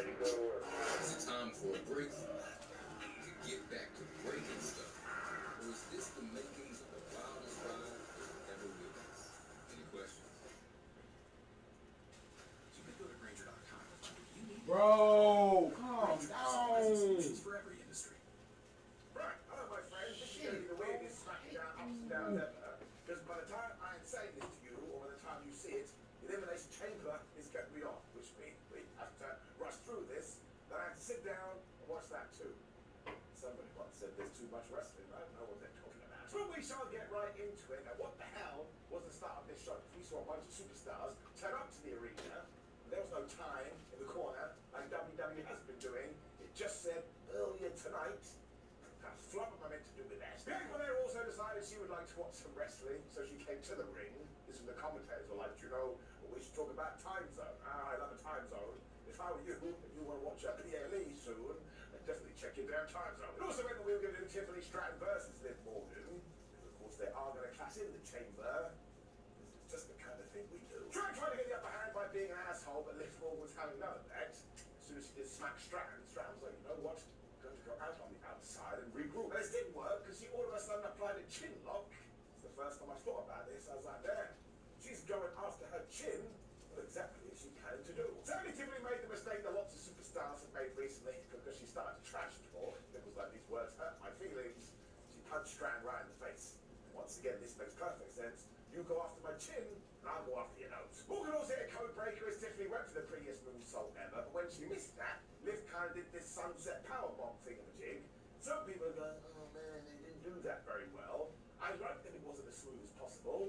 Made it look more real. It also meant eventually found themselves back on the outside, but Tiffany decided, I don't like you commentating on my match, Bianca. And she slapped her right around the face. Of course, as we know, Bianca has an anger management problem. She's trying to get in the ring. The ref was like, no, you're not allowed. And what was happening in the squared circle, Liv Morgan had a visual pinfall didn't see it. Damn it. Strand took advantage of it straight away because she booted me right into Bianca Belair when she hit the most devastating move in sports entertainment, the surprise roll-up, and she stole the three. So maybe this is a tease for a WrestleMania match we do not know. There's probably a tease more so for the Elimination Chamber. Listen, Tiffany obviously is still finding her feet on the main roster, but she's going to be perfectly fine. She totally gets it. But Drew McIntyre was then freaking out backstage because he had realised if I don't win the Elimination Chamber, everything I've done recently is going to be as pointless as CM Punk's comeback. Drew, you're a terribly hilarious person. This is when Bobby Lashley walked in though, and he was doing it too because he was like, Drew McIntyre, remember when I beat you at WrestleMania 37? He walked off. What a troll. We then had another video for the brand new tag team of Ashante Adonis and Cedric Alexander. If you can believe this, elements of this were goofy wrestling for life because they were trying to pick their ring gear. I think this is very smart because we know they can go in the ring. If you give them some personality too, my word, it may just work. We also got straight May just work, real life. That's why I'm interested in seeing that shit. Wow. Did you see what we did on Raw? When Roman turned to him and was like, well, who gave that order? Tell me right now. Of course, Jimbo is the biggest snitch in the world, so Paul Heyman. It was Paul. And Ray was so disappointed he did this. When he was like, of course it was me. I give the orders out here. Well, pardon me, this part right here was like, did he give the order? Maybe it came from somebody else. He's trying to save face. Very handily, this is when Paul Heyman walked in and was like, listen, Mike, do you want me to go and get Grayson Waller? And Roman said yes. We'll get back to this later. Which is when Braun Breaker proved to everyone why he's going to be a major success on the main roster. He was taking on Dante Chen from NXT. And at one point, he hit the rope so damn fast to that Steiner line, I was a bit like, right, that's it. No wrestler is ever allowed to run the ropes again. You can't do it as good as this guy. You can't do that. You break wrestling. He also hit that wonderful spear, so he's basically taken everything he was doing on NXT and he's broadcasting it to the world. And seriously, if this guy doesn't main event WrestleMania one day, well, I don't do anything about it. What do I care? Still enjoy wrestling, but he should go on to become a massive deal. If it's getting it up, you should watch it. It's kind of hilarious. Kayla Braxton was there with the Judgment Day. They're never happy. This is because Finn Balor and Damian Priest thought it was hilarious that the new Catch Republic even have a tag team match to pay per-view pre-blood event. Mostly because that Star Wars movie sucked. Damian especially was upset here, so he told Dominic Mysterio and Jamie Donna, you need to go up there, right? They wrong for that shit. Sort them out. Which they did. Real life, bro. So good that shit's here, bro. Backstage, the LWO, when Elektra Lopez walked in, and the Lowo, whatever the hell you want to call them, they just let her talk. But surprise, surprise, Santos Escobar was here. His team won the ball out. Now Santos was also like, oh man, this is just getting going. I was like, Escobar, bro, this has been going on for a long ass time. Don't really know what we're going to do next. But yes, back in the ring, we did have the Condom and JD McDonough taking on Tyler Bate and Pete Dunne. Honestly, there's one really, really good. It was surreal in many ways if you are a fan of the European wrestling scene. Because of course, years ago, Pete Dunne, Tyler Bate and JD McDonough were running wild over that thing. And now they're in WWE, teaming with Rey Mysterio's kid. Wrestling is totally nuts. Vinny McDonough kind of underlined that too. They were just doing this wrestling when, of course, Dominic and Peter got in there. And they just kept escalating things. Especially at one point, Dunne was like, that's right, Johnny boy, I'm going to rip your limbs off. Breaking him in two. Thankfully, Tommy Boy is used to this though after his prison jaunt. Eventually, they did use shenanigans to get back on track. You think by now, the good guys would expect this. They cannot watch tape. Sadly for Mysterio, he got a little bit carried away with the three amigos. He felt like he had to pose, which is when Tyler Bate reversed the last one. And he slapped Pete Dunne's hand. It was so warm, he got the hot tag. It was also kind of hilarious to watch because this Attack of the Clones duo was just so good. And by the time Tyler Bate was doing the aeroplane spin, I was just cracking. I was like, man, this is some good ass wrestling. You really get it. We also got into the 1-2 moves when Dominic Mysterio was actually able to score the 619. It was basically a trick. Eventually, the new catch crew thingamajig, I'm going to go to the political land, what we call them, get that Tiger Driver combo thing. They got the 1-2-3, and even though the rest of Judgment Day tried to attack, they shoot them away. They got it. So, of course, this is just trying to plant seeds in your head, but maybe the Judgment Day will lose their tag team titles. Should they?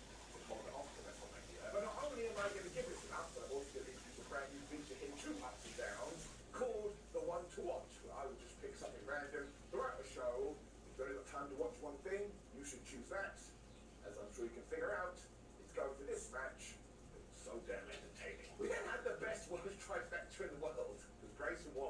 theory, and Logan Paul. Join us February 23rd through 25th for the Southern Louisiana Boat Sport and RV Show, featuring the greatest selection of boats, RVs, and so much more. Bring the whole family and experience the world's largest public aquarium and trout fishing. Or stop in and see this incredible 2,500 horsepower, 160-mile-per-hour speedboat. There's something for everyone at the Southern Louisiana Boat Sport and RV Show, February 23rd through 25th at the Full Terre Haute Civic Center. Louisiana Implants and Dentures, Baton Rouge's preferred dental implant provider. Hey, Dr. Blake the Green here with Louisiana Implants and Dentures. Today I want to talk about dentures versus our snap-in dentures versus our all-on-4 or full-mouth implant option. So let's start with our denture option. So this is the traditional denture that you've always heard about. You probably know somebody with them. You take your teeth out, you get denture by suction. On the top, people can manage them okay. They still move around a little bit. They're not fixed in place. The bottom denture is different. The tongue's there, it's moving, doesn't have the roof of the mouth, the suction tube. They tend to move around a lot more, and people have a lot more issues with those. But at the end of the day, they work. They get you teeth. You can smile. You gotta learn how to use them so they don't come out when you're talking and things like that. So it's a big learning curve, and it can be difficult. And then we move on to our snap-in denture option. These, you get implants on the bottom, and it snaps in and out. You can hear the click. It's a step up above dentures. It still comes in and out. You still have to take it out at night and clean it. It isn't perfectly fixed in the mouth. It still moves a little bit, but it does increase your chewing power from dentures about maybe 10 to 20%, up to 30 to 50% range for the snap-ins. So it's a big improvement. It's worth the investment for sure. We don't do them on top though, normally, because they just don't last. It's not a big enough improvement over dentures for the big financial investment you have to make to put implants on the top and snap it in and go through that whole process for just minimal improvement. If you want teeth that stay in better than a denture on top, then we have our all-on-4, our fixed implant bridge option. The big advantage of these. Who is thinking about getting a teeth fixed, bro? I like my teeth. I know my shit. I got missing ones, but fuck it. After about 5 minutes, I probably want to headbutt a wall. Everybody came around with more things because he hates all of them. He was like, I will beat you up. But poor Hayden was.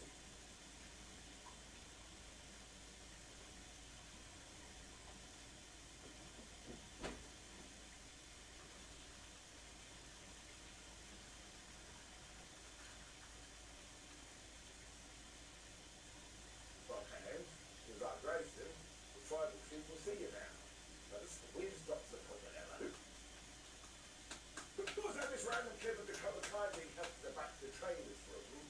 Later on, Baby was going to go and see her. Dakota was like, oh my god, Jack played damage control. So now we're going to do that tag team match next week. See what's happened here. Bailey has got baby face, being too trusting. Dakota Jack was going to screw her over. When the honesty was done. Because it was all of the pain taken on the street. Set straight away, with all my dreams to death. I was hoping on one side of the ring, you're going to have a bunch of people writing stories about agony. On the other, you were going to have some preachers standing on a sidewalk. Anyway, it's my PS4 didn't mean trying to take 8 cam out into his speed, though. He was like, no, Mark, I'm very strong, and he murked it. Even when Angelo Dawkins tried the same, they quickly decided to go to smash mode, though, when Angelo did this incredible dive over the top rope. This was going to have a moment. Last year, I kind of feel like the Street Profits had more momentum than this. I need to bring it back. The commercial break also screwed Ford over completely because he was just being wrecked by the horses of pain. When we did return, but eventually he took a med pack. He got the tag to Dawkins. The rest do that blockbuster thing for a 1-2-0. Around this time as well, carrying cross skull Bobby Lashley started flying on the outside. And I think they only did this because of Pavlov being conditioning. It's like, well, this is what all the other wrestlers do. I don't want to be left out. Let's go. It really went bad for Bob, though, because eventually Karrion got a chair, and he whammed his arm right into the ring post. Now, look, this could be quite clever, because it now does give Bobby Lashley an out if he loses the Elimination Chamber. Because do you know who likes taking advantage of situations?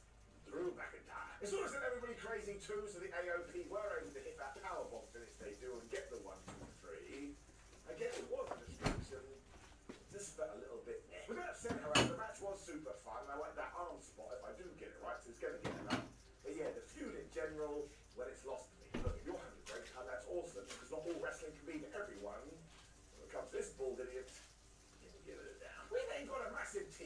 Grayson Waller was in the Bloodlines dressing room, and Roman told him, I have something to say, but only you can hear it.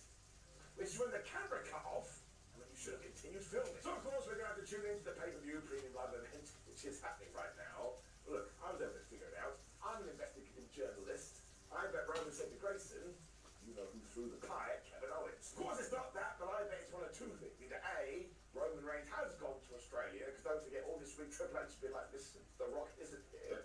Please don't expect him. They never said that about the head of the table. Or two, Grayson Waller effect is going to end with some kind of impromptu tag team match. You already know this. You're in the future. Or am I in the past? Don't know. Drew's also then headed to the ring for the main event, but he decided to be a dick to Bobby Lashley, because he saw him getting tended to, and he was like, oh, I'll go and pray for you. So that's it. Somebody give McIntyre a medal. It also really was him versus LA Knight in the main event, and of course it ended in a no contest. I would put my life on this. It's just something WWE loves to do. It was very fun though, because McIntyre just headbutted Lar at the start of this when he fell out. Which is when I think word must have got around to the rest of the Elimination Chamber competitors, because Kevin Owens was here and he had a chair, and then Logan Paul turned up. It was like they were totally amazed. Wait, what?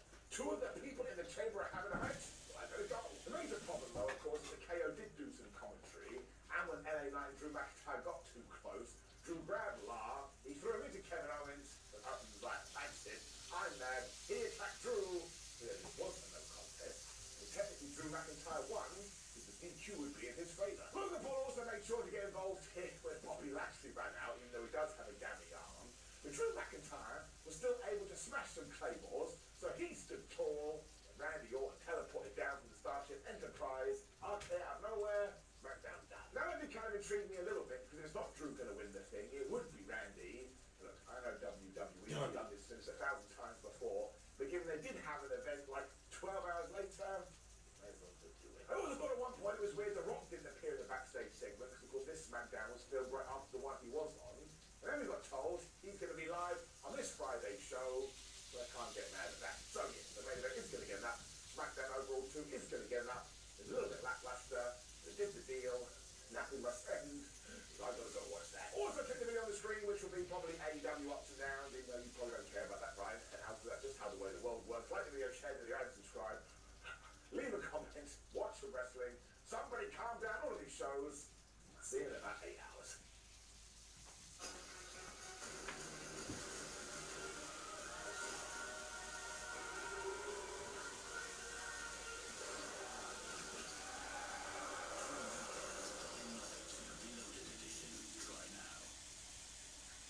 Jerry Lane Buick GMC, the #1 Buick GMC dealership in Louisiana, is offering outstanding savings on the state's largest inventory of Sierras, like a 24 Sierra 1500, up to $9,099 off MSRP on select models at Jerry Lane Buick GMC in Baton Rouge.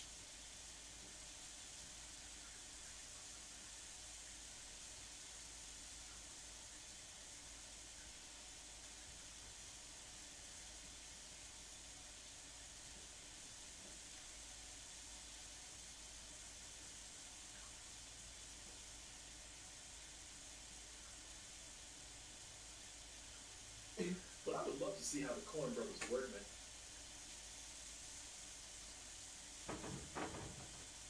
Boop. You feel me?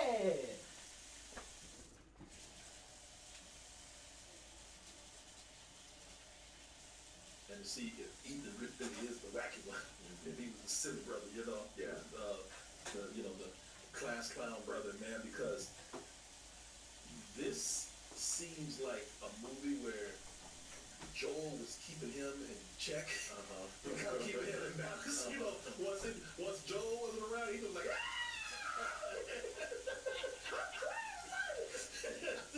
you know, man, because this is on the broader side of any comedies that they have made, and they made some, some comedies that are out there. Yeah. But this was more on the broader side of that.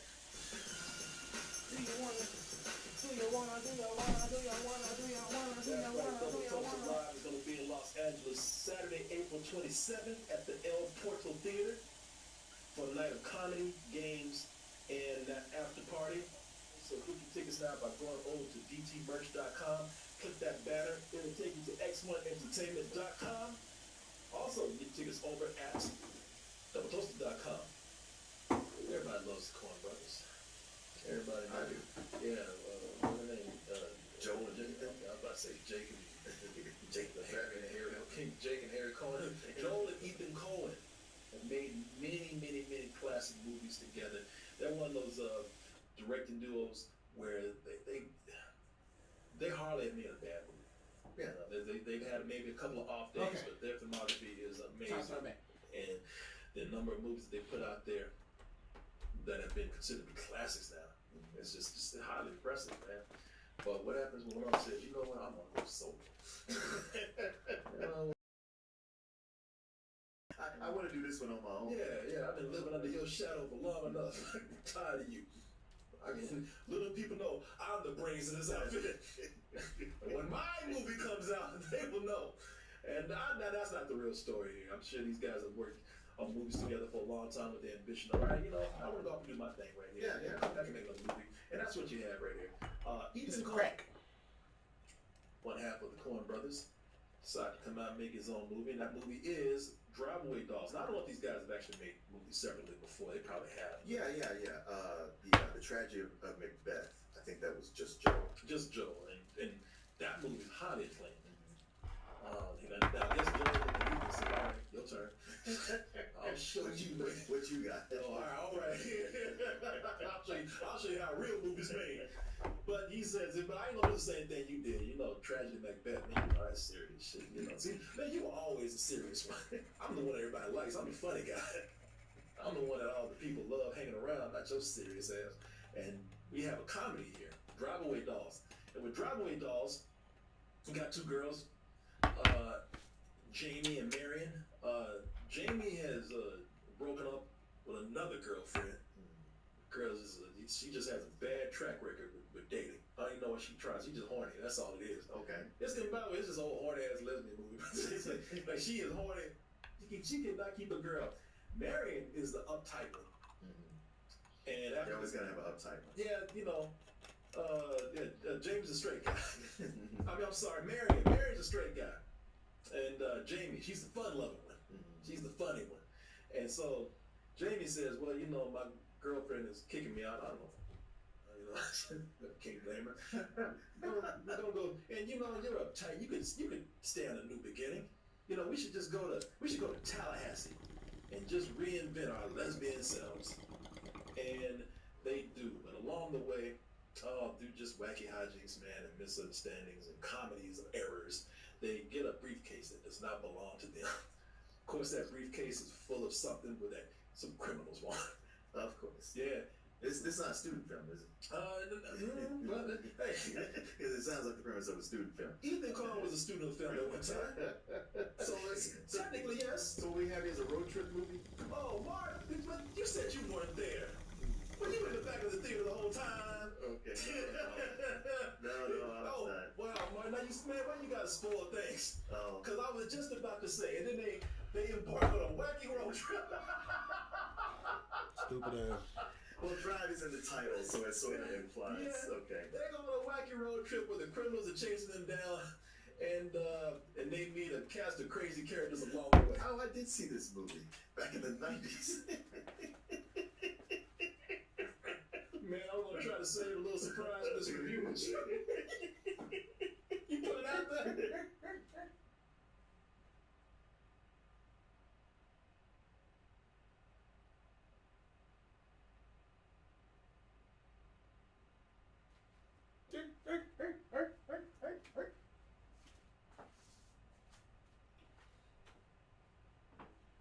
Sweet Caroline. Bah, bah, bah.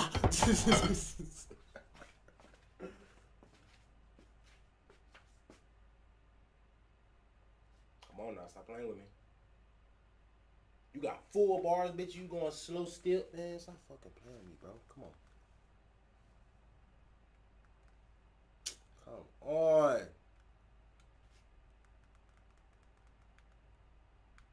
Come on. Okay, there we go. Shit.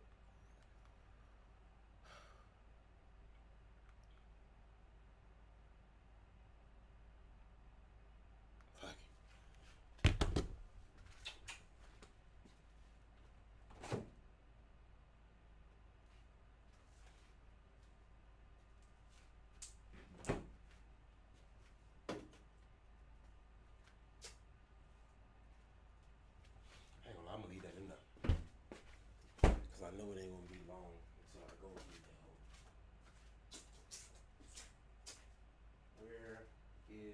tool right here. Come on. How did they explain this? They explained this character off. God is great. With, God is I good. believe, Love thinking for this two food. lines. One of them done by The Hobbit. Oh yeah. That had hardly any part in the movie. 2 lines. 2 lazy lines. Dominic Monaghan. Oh, you mean he was cloned? You know, out of here.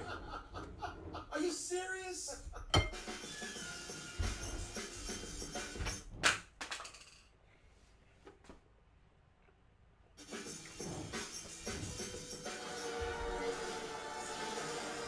It's your undoing. What are you doing there, Streetdale? I want to focus on points in here. Really, really bad writing in this movie. And let me just start out by saying, and I'm just going to come right out with it. Star Wars The Rise of Skywalker is a bad movie. It's a bad movie with some fun moments. You know, it's a bad movie with some real nostalgic but fun moments in it. You say some nostalgic? Well, I was trying to be cool. When you hit 75%, that's not just some. I was trying to be nice, Mark. Damn, not 75. I was trying to be cool. It's not like The Force Awakens. I'm not going to pretend. Force Awakens was literally a new hope. What it is. Thank you, Mark. Now that we understand, can we cut the bullshit Yeah, so we can. and just say what this is? It's like, this is nothing but nostalgia, man. Yeah, nothing but. I still stick with my rental rating there, but you know, I give it a high rental. I stick with that because it gives fans of what they want. But that's also a problem. I'll stick with it. But it is not a good movie. It is a bad movie. This is so badly written. I haven't had terribly noodles. written. And that is why I want moved to cover in these points right here, where this movie And that was July. has some of the worst June. writing, which does not make this a good movie as a whole. But my biggest problem, I don't know if my number one, but it's right up there. Bro, This fool here, that's Palpatine. bacon, bro. Look at him ready for his rap battle right there. Step to me.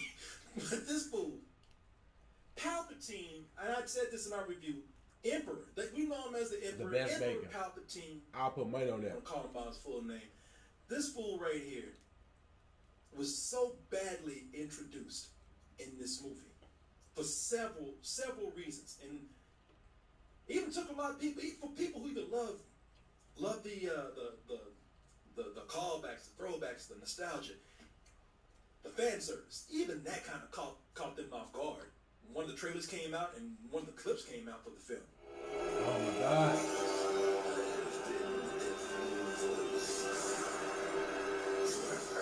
That's funny because you didn't show up to the 3rd movie.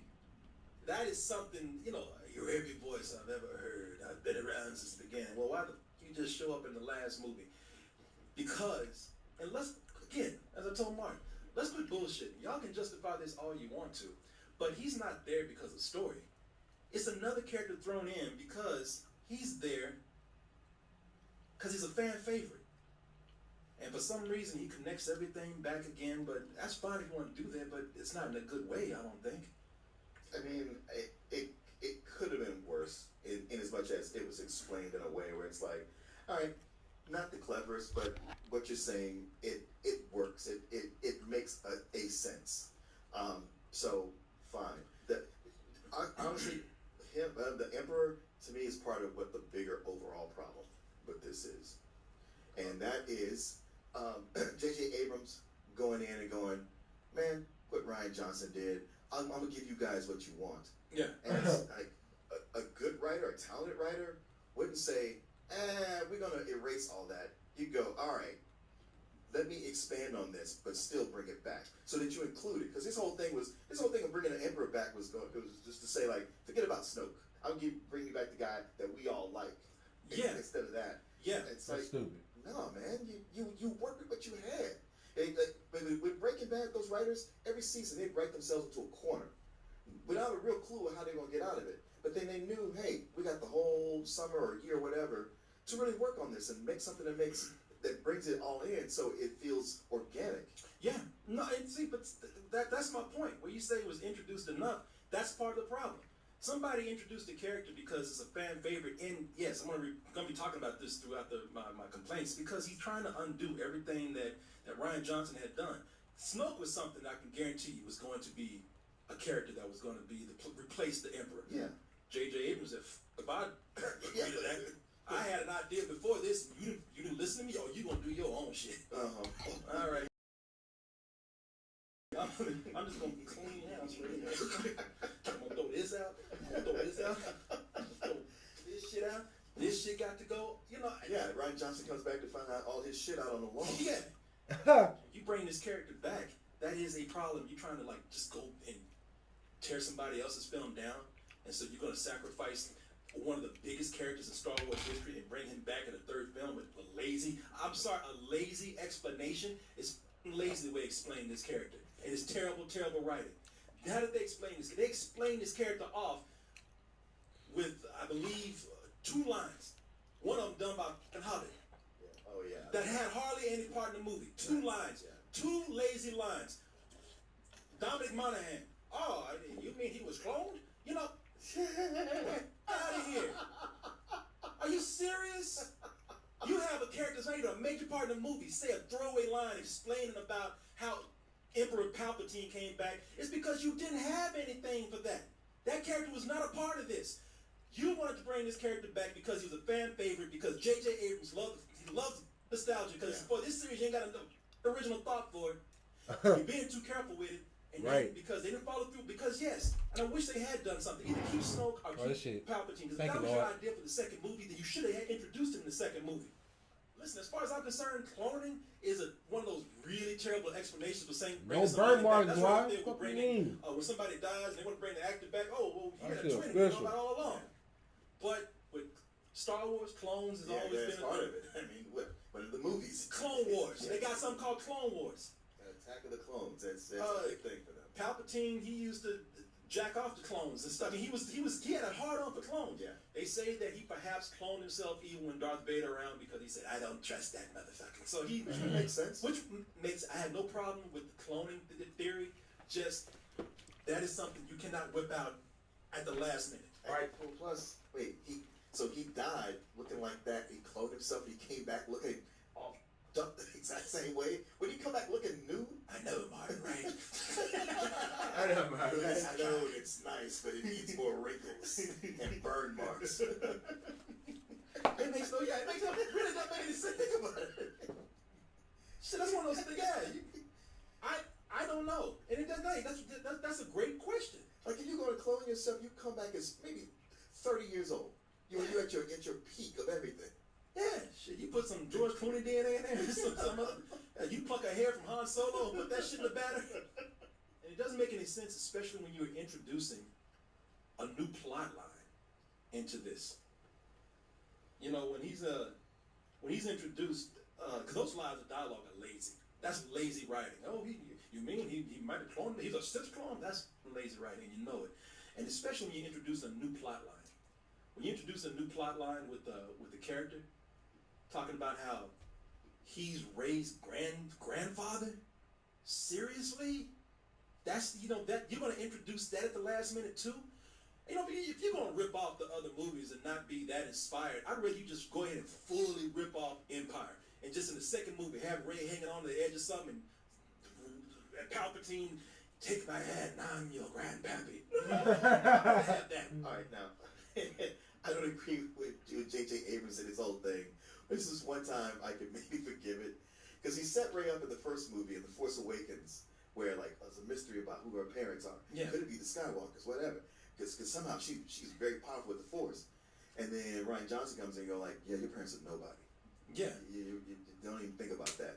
So Abrams does kind of come in like, yo, man, I was already setting up for her to be something, and now you took all that away. That something still is terrible. We're talking about stop bringing it back. There was a theory that she was a clone, and that would have been better. I mean, I'm not bringing the clones right here. Oh my God. But I'd rather take that instead of Palpatine. Just that mother dead. Actually, it would have been cool if she was one of Palpatine's clones, and he was just like, I'm raising you up so I can take over your body. I'd take that better than what we have here. So what? You introduce all this stuff that should have been elaborated, should have been cool, should have been really written out more, and other than saying I'm your grandfather, after that they don't do anything with that character except make that motherfucker go a Super Saiyan version of what he did in Return of the Jedi. Right. He just what he doing there? He just did it the whole sky. Right. Oh, like this is up. Now say something else, bitch. Look at you like, get up. Say something else. Yeah, but he was enjoying it too, like, some of these. Right. Take a few of those. Thank you, Lord. That shit was too damn good. I look at Darth Vader like, I don't even like you, Luke, but I can't look at this shit no more. This was too damn good.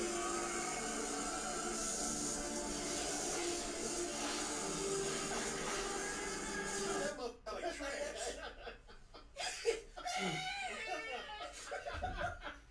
Also, who was the copy and paste audience at the Coliseum, man? Where? In Palpatine's Coliseum. Oh yes, the copy paste audience. I know. Yeah, they didn't show any of them. Yeah, who was that? And I was like, okay, so these are the Death Eaters from Harry Potter, I guess. You know, it's a lot of stuff that is just very, very thrown together, man, with that, and it's horrible. Speaking of things that weren't developed, speaking of things that weren't built up to a monumental occasion, that kiss between Kylo Ren and Rey, where did that come from? Yeah, it's one of those Michael Jackson, Lisa Marie Presley kisses. I'm not opposed to them hooking up. No, if it feels natural. If it feels natural. Well, it was always teetering because it was like, man, y'all really are close. Are y'all gonna hook up, or is it gonna turn out your brother and sister? Because that would not be something out of the box for this series. It would not. Before Game of Thrones, it was Star Wars. And I wouldn't mind, man. There was no build up to that. Shit, 30 minutes before he wanted to kill our ass. Yeah, literally. There was no. This is something that should. I don't mind a lead up to it. There should have been some other show of affection. You know, a long hug. You know, a long look into each other's eyes. Kylo Ren smelling his fingers after after Rey has walked off and shit. I don't give a what it is, man, but it's something more. They've been in each other's minds a bunch. Yeah, but there's. I mean, I could kind of see it leading towards that. I felt that tension. I didn't. I just like I could see the tension, but I felt like we went from all right, we got tension to a kiss. There was no middle ground right there, and Rey was never an interesting character on her own. No. Rey has never been in any of these movies. Look, she was set up very well in the first movie. I thought to be something. You know, she was again our nobody character that was destined for greatness. She was supposed to be our Luke.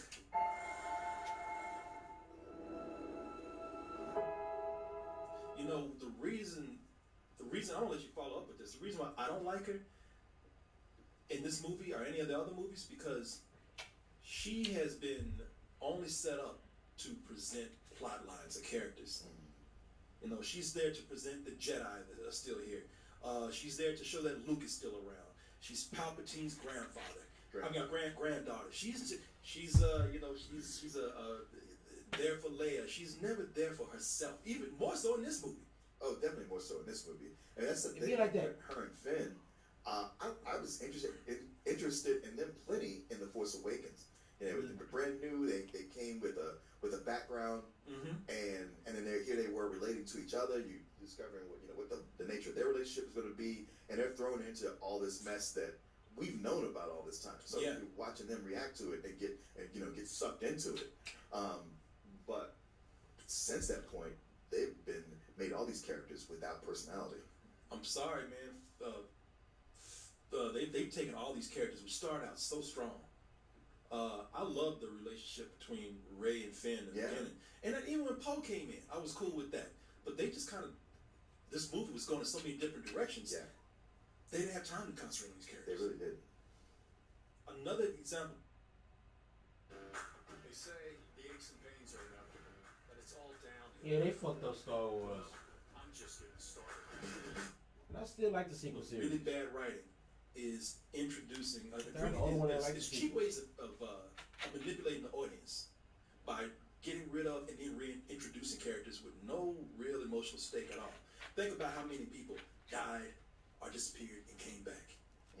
Yeah. You know, that's certainly a problem for a lot. You know, the Emperor, we already, he came out of nowhere. Kylo Ren died. oh, I'm not dead, I'm back. I mean, he eventually dies, but you know, he had his big reemergence. Chewbacca. Yeah. It's like, I mean, one of my favorite moments, but not in a good way, in a laugh way, was when the ship Chewbacca's on blows up. And it's, no! I mean, he was yelling. I was like, I thought about Finn. I was like, are you a Chewbacca? Got black. You remember that? When they took away that ship and Finn was like, they took him! They got him! They took him back! They got him! Even Phil's like, calm your ass down. Oh, no! That's what I felt. Oh my God. That's our brother, man! No! I sent him out there. I said At the point where he's like, Chewbacca, go get Rey. I'm thinking that's Chewbacca like, you go get her. Yeah. I don't want her, that's your job. Where that white girl at? He thirsty, look at her. Where is she, man? No, she back off from me. She won't be, man, seriously. I can see it. I mean, it's not like that, though.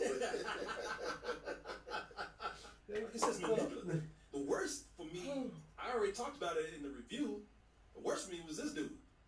What are you doing there, 3PO? Taking one last look, sir, at my friends. He said, aren't you like, oh man, your friend. You all these shit.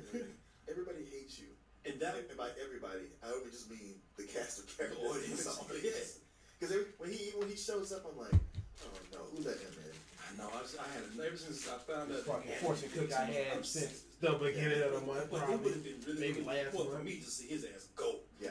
Period. But they introduced that not only in the trailer but in the movie as something where they were going to do something huge, like a big emotional moment with him. I can tell you, everybody that hated C-3PO, y'all didn't even have to kill him. You just have to wipe his memory and just have him come back again, but not the same one. Yeah. And that would have been very sad, but kind of, you know, it would have been melancholy. Like, he's gone, but he's still kind of here. Yeah. Well, because we need to have stakes for the main characters. Yes. Like if you don't have a name that people know, they didn't make a toy out of you, you good as dead, and nobody will mourn you. But See? everybody else, Yeah. you never get to leave. Even if you get killed, no, you don't really get killed. See, exactly. C-3PO ain't done shit in years for this series except to say I'm a staple favorite. Yeah. And they actually could have just gave him a really good moment.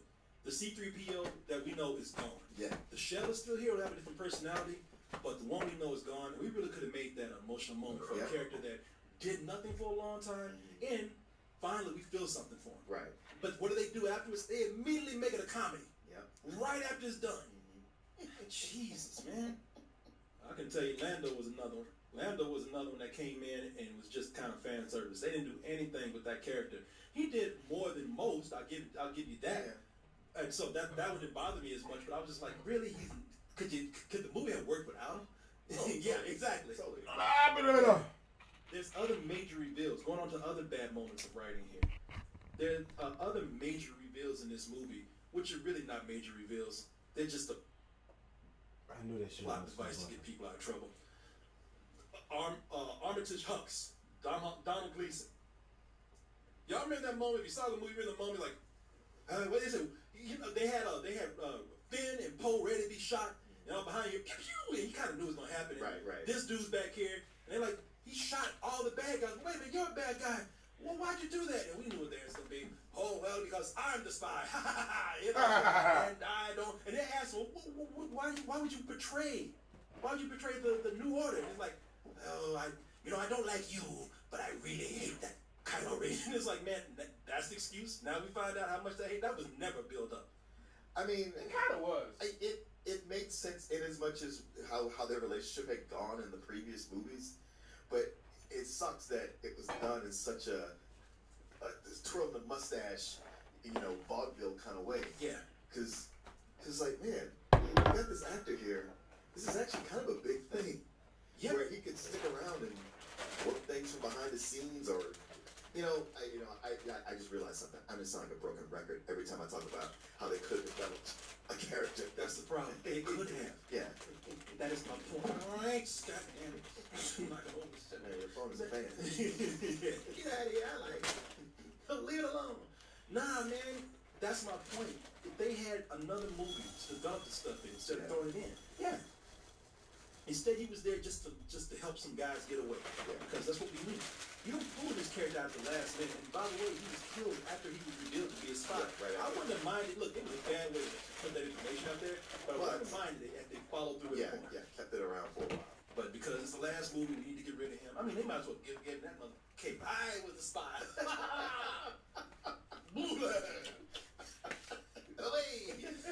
Yeah, it was, man, come on, y'all know this is true. I'm almost like, do I have to be Emperor Palpatine? Look into your heart. You know this is true. Right. It's that weird position where you say, wait, well, if it had another hour, it could have developed these things. But it's like, I didn't want to stick around for another hour. No. You had over 2 hours. That's plenty of time to do what you got to do. You had another movie. Leia. Here's another bad thing that was handled. Princess Leia is handled terribly in this film. Now, this one I'm a little easy on because y'all ran out of footage. Yeah. You know, she's gone.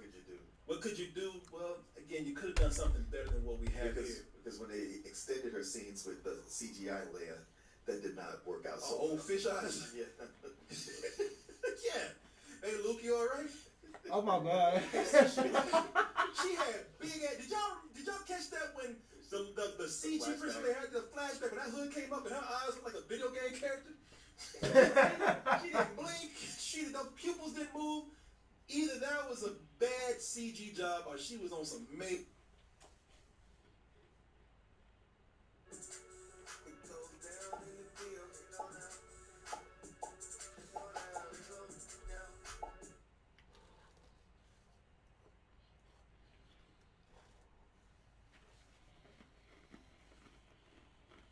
Just shit. Yeah, that was a bad thing, but I really wish they hadn't just had her die off screen and then they just cover up a body double and then Rey just gets force tingles. She's gone. You know, you can do that off screen and still have a moment, but they didn't have time because the movie's being torn apart so many different directions. And while we have the moment, be like, oh, she's gone, so sad. What's next? Yeah, yeah. God, man. I'm sorry. This is a bad movie. I'm sorry, y'all. It's so rushed that we can't even get to these new characters that they introduced. Why'd you even bother? You have old characters. You want to do that, deal with them. Don't bring in new ones. What's this one called? Zori Bliss, which sounds like a porn star. This character here was who face we didn't even see throughout the film. You know, is that Kerry Russell? It was Kerry Russell. I guess I could tell by her voice. You were right. I could kind of tell by her eyes when I saw it. It's Kerry Russell who played that character. Of course, she never took off the mask, only showed her eyes. But that character had nothing that she led to the movie, really. I mean, she helped somebody get away, but, you know. I mean, she could have, though.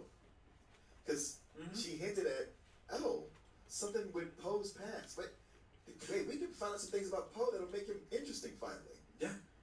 Nah, we gotta move on. No, come on. I was really into this. I was like, wow, this is kind of cool. You know, this past that he has and everything. Yeah. And it's like, yeah, that we got more characters you don't give a shit about to introduce. Like, what's her name? Zana. Yeah. Right here, this character who quickly replaced that other girl. Ooh, Rose. Rouge. Yeah. Oh, let me pull up a picture of this girl here. Y'all remember when Kellyanne Marie. Kellyanne Marie Tran. Kellyanne Marie Tran. That shit. Hey, they didn't give a fair enough. Y'all remember her as Rose. Yeah. They ain't even they introduced that new girl and just left her in the background. She went through all that abuse. She went through all that abuse on Twitter. For nothing. And you know that's the only thing she had. She with all that abuse, she said, well, at least I'm in Star Wars. And y'all ain't. Well, wait a minute. Email from J.J. Abrams. I wonder if he was one of the internet trolls bullying her on Twitter. Yeah, you Star Wars, what, 2 minutes? Yeah. If even that much? This should have been a moment right here for them to actually carry on in the next movie. And I can't believe that they did not follow. They set this up as a major romance. Right here, this kiss. I like the way. Did you look at him? Yeah, the look on his face like. You say, "Bitch, you ain't white." I mean, you close, but not. He looked disgusted. Like, ugh. Did you just? Everybody was saying would you do that? We're just friends. that they set that up as a major moment. Yeah, they did. In the movie, even told him, they said, man, you ain't, listen, stay with your race. Right? That's what they said. Replaced her real quick with this right here. And that character is hardly ever talked about. Yeah. And when she comes on, she seems pretty interesting too. She got a whole thing going on. They have one conversation where like, you had, I like that, you like that. We have that much in common. Let's go on an adventure together. Yeah. Oh, we both were enslaved by the Empire? Yeah, we both were enslaved by them. Were they both stormtroopers? Yeah. Yeah. Which is interesting. Right. But not at the last. Drafted as children. Yeah. Yeah. That's At the last minute, they get to have an adventure and then no exploration beyond that. For everything that we said, all the bad writing and whatnot, even then, when they pull back, this is still, when you pull all the bullshit aside, it's still a movie about trying to stop big objects from destroying planets. Yeah. And this is all said and done, all this fight, all this Skywalker saga. Every movie, almost every movie, we've had a Death Star. Every movie we had the threat of we got to stop these space Nazis from blowing up planets. When you pull it all apart. So really, have we done anything different here? No. No one wants to admit that Star Wars isn't Star Wars anymore because it doesn't have the guidance to be that. Say what you will about George Lucas. George Lucas at least had a singular vision for what he had. It might have been terrible the second time around. Even he didn't know what to do with it. But no one wants to admit that Star Wars has turned into the things that we criticize. And we let this get a pass for doing those same things. Well, because like, when you start with it, you don't have a big fan base. All you know is that you're trying to do something a vision that you see, and you try to make it good. It's a great point. And then it gets the more popular it gets, the more, not just studios, but people, the audience, feels like they have a hand in it. Yeah. And if you're gonna at all listen to them, then they do. You surrendered that power. So rather than you be able to do that fresh new thing you want to do, you have all these what do you call them? Stakeholders. People who so almost like stockholders who all get to have a vote in the process, and nothing by a committee is ever good. Or at least not great. At least, yeah. You can do, and you can have a committee there, but somebody needs to have a vision. Yes. Of how this is going to go, and you need to have a vision and a blueprint mapped out before you jump into it. And that is why no one wants to admit that this has turned to the things that we criticize, and you give it a pass. This is Justice League. This is DC, and them trying to do their universe. This is anybody out there trying to cobble together any kind of big universe or big epic whatever because somebody else did it themselves. This is like any other series out there. This is the Mummy. This is the Dark Universe. This is something that I think set up, had a singular vision and did it right, did it fine, until they tried to force a universe of their own.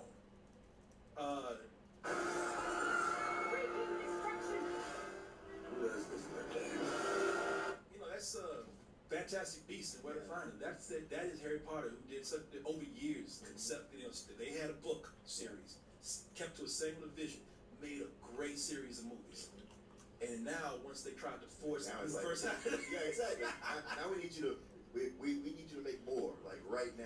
Yeah. Like, all right, well, I don't have years to develop all this. The only difference with Star Wars is that Star Wars is not concentrating on Star.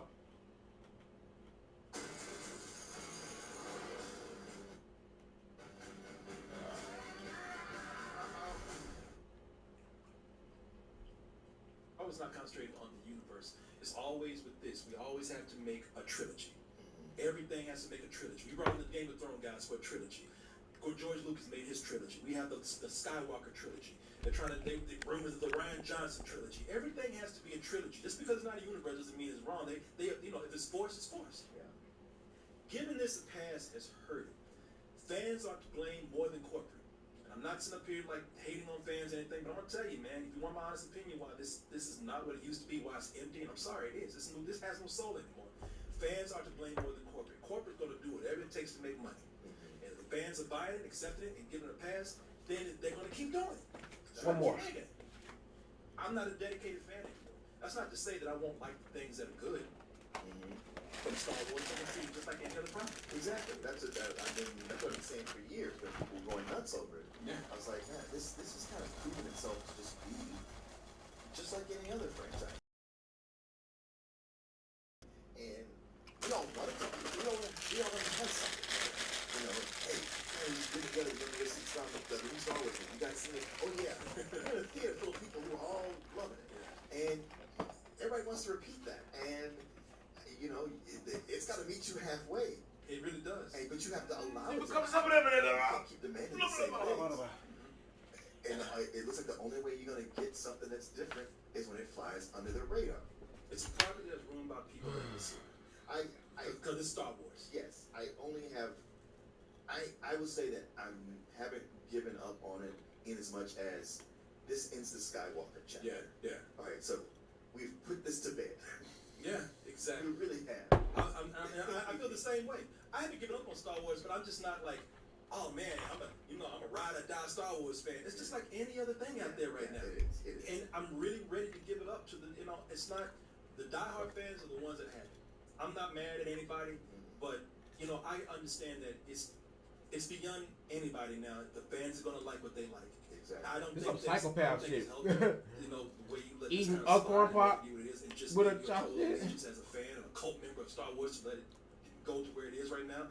Oh, and you got two. hold something else up to the same standard, because you let it slide into Star Wars and you can see it in people's excuses. We talked about that. I even seen reviews from people just like they just want to ride around this all they can. Well, Star Wars really isn't even a movie now. It's a collective experience of people who it's a movie, man. Yeah. It's a movie made to make money. This is not a cultural experience anymore. It's made by Disney to make money. Yes. That's why when people want to talk to me about how much they hate or love this movie, I'm like, it's a movie. I watch 3 to 4 movies a week. I already saw that one. I'm on to something else. Hey, go watch 1917. Yeah, watch something that's coming from a true visionary. This right here is reduced to Star Wars moments now, and that's what you want. Yep. It's a reduced Comfort Star. food. Yeah, exactly. Now, if they follow through with whatever Kevin Feige is going to do, and that's lame, then I'm done. I feel like he's the only person who might have a chance at saving this. They talked about Kathleen Kennedy being out right after this. This made less money. Now this made crazy less money than the really previous Star Wars movies.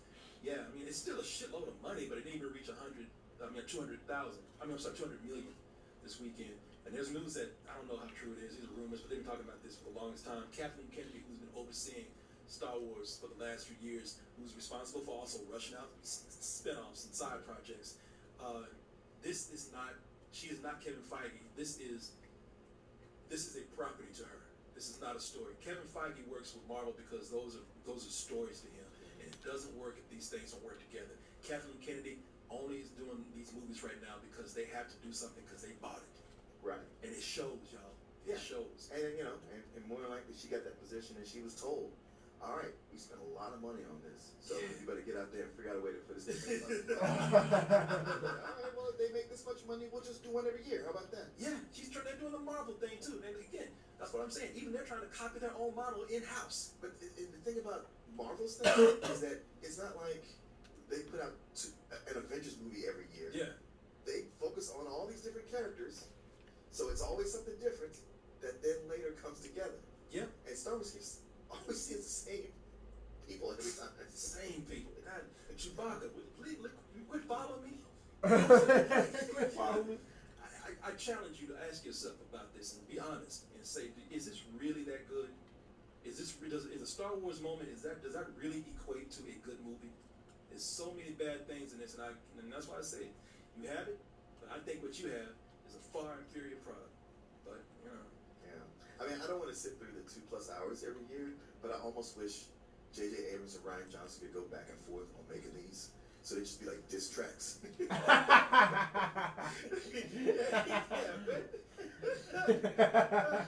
He's sitting up here looking at each other like this. He did what the last movie? All right. Well, fail that. Take this apart. Yo, that was stupid. Bitch.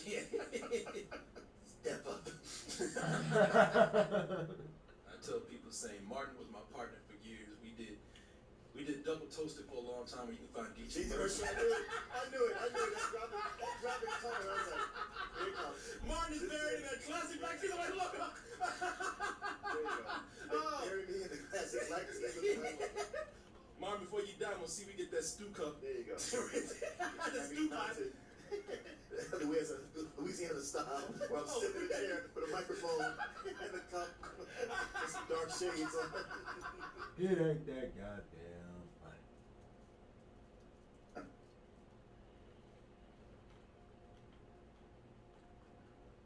I got an idea. I got an idea.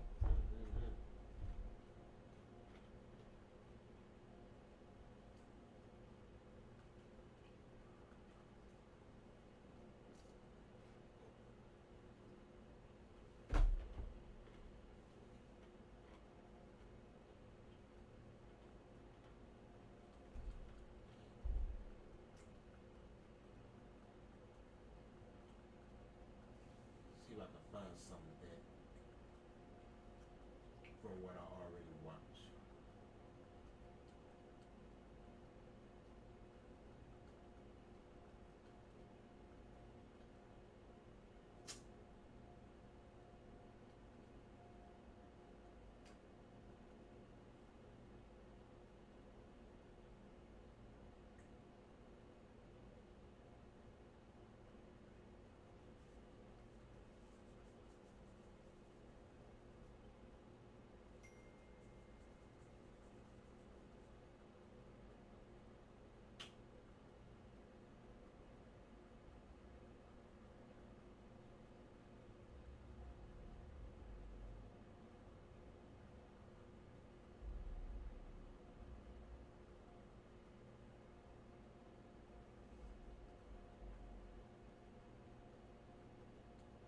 Oh, well, by night, fuck it.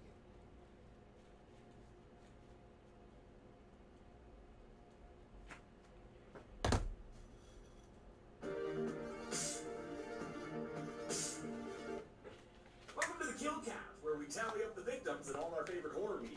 I'm James A. Janice, and today we're looking at Werewolf by Night, released on Disney Plus in 2022. Werewolf by Night is a Halloween special set in the Marvel Cinematic Universe. Director Michael Giacchino wanted to approach it like an episode of The Twilight Zone. It follows a group of monster hunters beset by a beast on the grounds of a gothic manor. Werewolf by Night is based on the comic character of the same name, one of many Marvel spins on classic monster tropes, alongside characters like Nakantu the Living Mummy and Count Dracula himself. Appropriately, this special is also a tribute to classic movie monsters, with black and white cinematography evoking Universal horror films, especially The Wolfman, which I recently covered on this show. With Marvel being the cultural juggernaut that it is, I think it's awesome that they made this special. Hopefully, it'll get more people into horror movies and black and white films. Marvel has dipped its toe into horror before, giving Sam Raimi the reins on Doctor Strange in the Multiverse of Madness. That movie had awesome kills, for sure, but its constant juggling of different heroes prevented it from fully committing to the genre. While we did a commentary track for Doctor Strange 2 on the Dead Meat Patreon, I won't ever cover it on the Kill Count. Understandable. Because it's too steeped in the MCU's expansive lore. In Understandable. contrast, Werewolf by Night works as a completely standalone special, Yeah. without any prior comic knowledge required to enjoy it. I know everyone searches for connectivity and we want this person in here and this event, and I was like, no, let's just do this. Now, it's pretty well known that I'm not a fan or follower of Marvel or the MCU. It's just not for me, and that's fine. And it's fine if you like it, alright? But that's why I won't cover most MCU movies. It'd be insulting to the real fans. I cover horror movies to the best of my ability in terms of research, and there's a lot of background knowledge behind Marvel movies that I just don't have the time or interest to learn. So this isn't the start of a Marvel era on Dead Meat or anything. This is me celebrating the fact that Marvel chose to celebrate classic horror films. I won't be able to speak on how this functions as a Marvel property, but I can tell you how I think it works as a horror flick. The known sponsor base, with its grooming.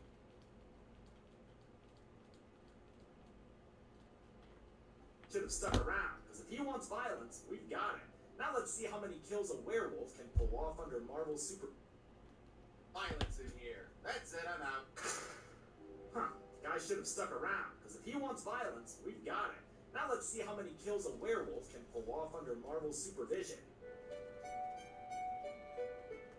The special begins with a universal horror spin on the classic MCU intro. An old-timey narrator takes us through the Marvel Nomicon and reveals that there be monsters in this universe, and monster hunters, too. Chief among the hunters is Ulysses Bloodstone, this Simon Belmont-looking Bigfoot bumper offer. Bloodstone's weapon of choice is a magic rock of the same name, but his recent death means the rock and ruby is up for grabs. A pack of hunters is gathered at Bloodstone Manor for Ulysses' funeral. The gang's all here. Rough Scottish guy, charming quiet guy, David Bowie? Late to the party is Jack Russell, played by Gael Garcia Bernal, who was recently seen in M. Night Shyamalan's Old. Also here, hoping to claim her birthright stone, is Ulysses' daughter, Elsa Bloodstone. Like Larry Talbot before her, Elsa is the black sheep of her family. Her stepmother Verussa scolds her for her lack of Bloodstone family values. You were the greatest disappointment of his life. These monster mashers have gathered for a ceremonial hunt, and the rules are outlined by a Zoltard and weathered-looking Ulysses. I often don't like the comedy in the Marvel movies I've seen, but I do dig the dark humor of this imagined-feared corpse. I'll be rotting for you. The Clockwork Crypt Keeper explains that an unknown beastie will soon be released on the manor grounds. Whoever manages to kill it will become this group's new leader and inherit the Bloodstone. The other hunters are annoyed that Elsa gets to participate, since she forfeited her right to the stone when she ran away from home. The desperate house widow is cool with it, though, since this Halloween Havoc is a battle royale. That means these battle bus riders will also be hunting each other. To the death! Elsa and Ulysses Bloodstone are big...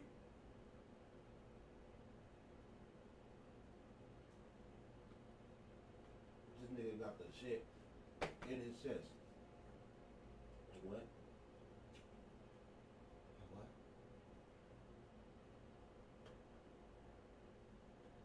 Come on now.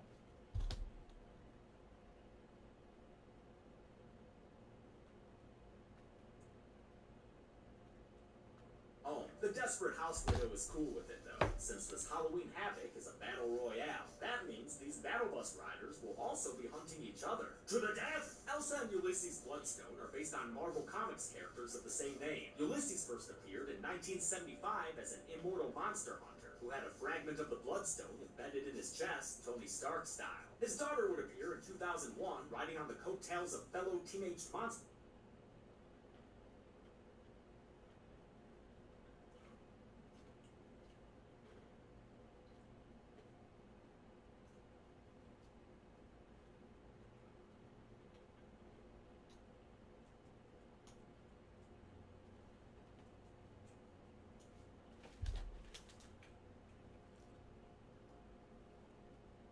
Royale. That means these battle bus riders will also be hunting each other. To the death! Elsa and Ulysses Bloodstone are based on Marvel Comics characters of the same name. Ulysses first appeared in 1975 as an immortal monster hunter who had a fragment of the Bloodstone embedded in his chest, Tony Stark style. His daughter would appear in 2001 riding on the coattails of fellow teenage monster slayer Buffy. In this, she's aged up and played by Laura Donnelly, who was a huge fan of horror and spooky stuff. One of the most important things in my entire life is Halloween. So it informs the deepest essence of who I am. And so at that point, it's just like, great, yeah, Marvel, okay, fine. It's Halloween. She didn't even need to audition, since director Michael Giacchino was already a fan of her previous work, like her starring role in The Nevers. The group draws tiles to determine their starting lineup, and Lucky Jack yells Domino, since he wins the draw. As Jack is led away, the rest of the hunters recite their Pledge of Allegiance.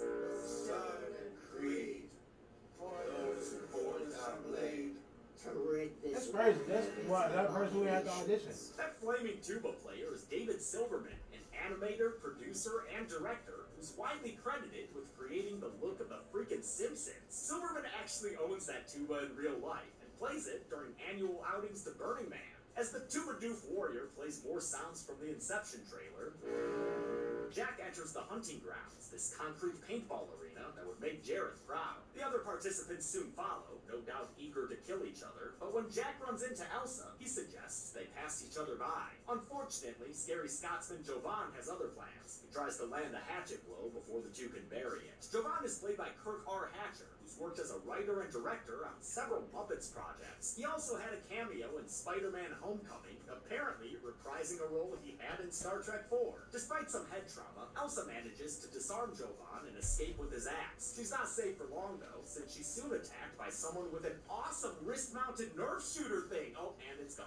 Holy shit, she hacked that hand off. This tombstone raider is fellow hunter Leorn, who's a fast and furious fighter despite the missing limb. He lands a blow with Jovan's axe, but it's not a perfect score, so Elsa quickly rocks his Westworld with a bolt to the jaw. She hides from an approaching Jovan, who fails to notice the duo before Leorn dies from his injuries. This concrete garden was created by production designer Maya Shimaguchi, who previously worked on Marvel's Hawkeye series. She also created the rotunda the hunters met in earlier, which is filled with Easter eggs, like a mural of a comic-accurate Gore the God Butcher, and mounted references to Werewolf by Night villains Krog and Glitter Knight. Thank God I have writers to help me out with this stuff now. You're doing a bang-up job there, Tim and Jeremy. Elsewhere, Jack is still tracking down the mystery monster when he gets a jump scare from the bushes. But Jack's not afraid, since this beastie turns out to be his friend, the Man-Thing, previously seen in the MCU as a statue in Thor Ragnarok. In the comics, Man-Thing is a former biochemist named Theodore Salas, who was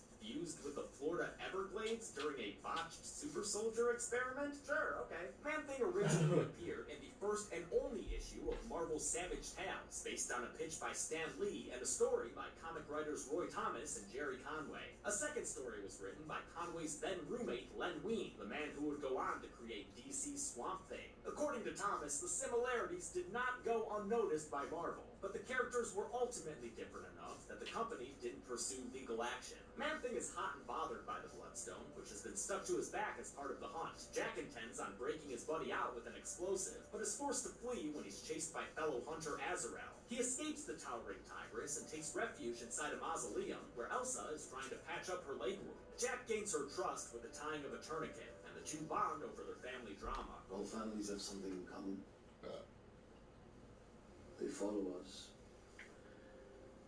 For good, for bad, they stay, like they become an atmosphere. In return for the Bloodstone, Elsa agrees to help Jack eat to Man-Thing Tambien. She directs him to a large crack on one of the arena's walls, and he tells her the monster's name. Ted. He's called Ted. Ted. Oh, so Ted is both the doctor and the monster. Got it. Jack accidentally starts the countdown on his explosive, sending the two running in opposite directions. Elsa comes across Jovan, and the two have a brief standoff that's quickly interrupted by Ted. Ted burns up Jovan's head with a crispy grip. Now that's one smoking Scotsman. This power comes straight from Man-Thing's comic tagline. Whatever knows fear burns at the touch of the Man-Thing. Elsa's definitely feeling some fear right now, but she befriends the monster with some flattery. Ted, you have a lovely name. And such beautiful Rick and Morty style eyes. Man-Thing was portrayed on set by the film's makeup supervisor Carrie Jones, with additional vocalizations done by the film's editor Jeffrey Ford. He was created with a combination of CGI, animatronics, and a practical suit worn by Jones. I fucking love Man-Thing, and his suit made by a team at K&VFX, who also created the mounted monster head seen earlier. The suit looks incredible and has an animatronic head and hands, controlled by people with joysticks, just like you love to see. Elsa leads Ted towards Jack, who's currently trying to detonate a path to freedom. It takes him a couple of tries, but he succeeds just as his friends arrive. Ted runs out into the night, but not before Elsa manages to hook herself a bloodstone. Looks like a happy ending for our heroes. That is, until Jack tries to pass Elsa the stone.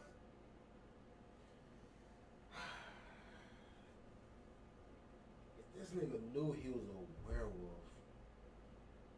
Why would he still try to touch the fucking bloodstone? Knowing that it's a fucking monster Knocks him killer. back and fucks him right up. The other hunters soon arrive, and Verussa deduces what Jack really is. A monster. Masquerading as one of our own.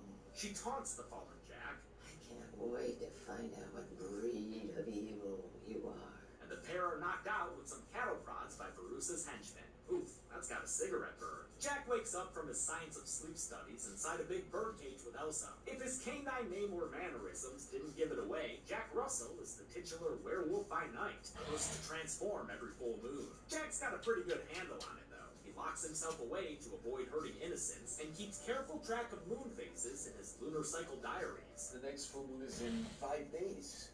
We have plenty of time to figure something out. But Elsa reveals the Bloodstone has the power to expedite his transformation, and Jack realizes Verussa wants one more wall mount and one less stepdaughter. Now that's killing 2 birds with 1 Bloodstone. Jack gives Elsa instructions on how to survive him in his werewolf form. Do not break eye contact no matter what. He also commits her scent to memory. Tresemme, ooh la la.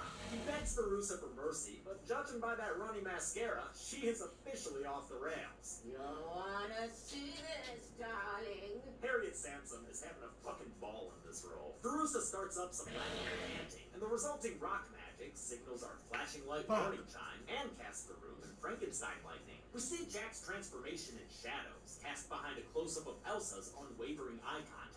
This shot was one of the first ideas Giacchino had, since he figured an off-screen transformation would be more effective at this point. There have been a lot of werewolf movies made. We've seen them transform so many different ways. We're never going to do it better than the best of them. The effect was done practically, with the transformation of projection being played on the back wall. The only CG is the bars of the cage, since real ones would have cast unwanted shadows. The scene is accompanied by the movie's wonderfully gothic score, composed by director Giacchino pulling double duty, John Carpenter style. This is only Giacchino's 3rd directorial effort, but he's scored countless well-known projects, including the Gael Garcia Bernal starring Coco, and my personal reference point for him, Lost. Life and Death always moves me to tears. With the transformation complete, Verussa tries to get a better look, only to get her arm pulled into the cage. The guards tase the werewolf into submission until the place smells like a testing facility for Nair. In the chaos, Jack breaks out, sending the hunters into high alert. He eventually reveals himself, leaping onto one guard and killing another by breaking his neck.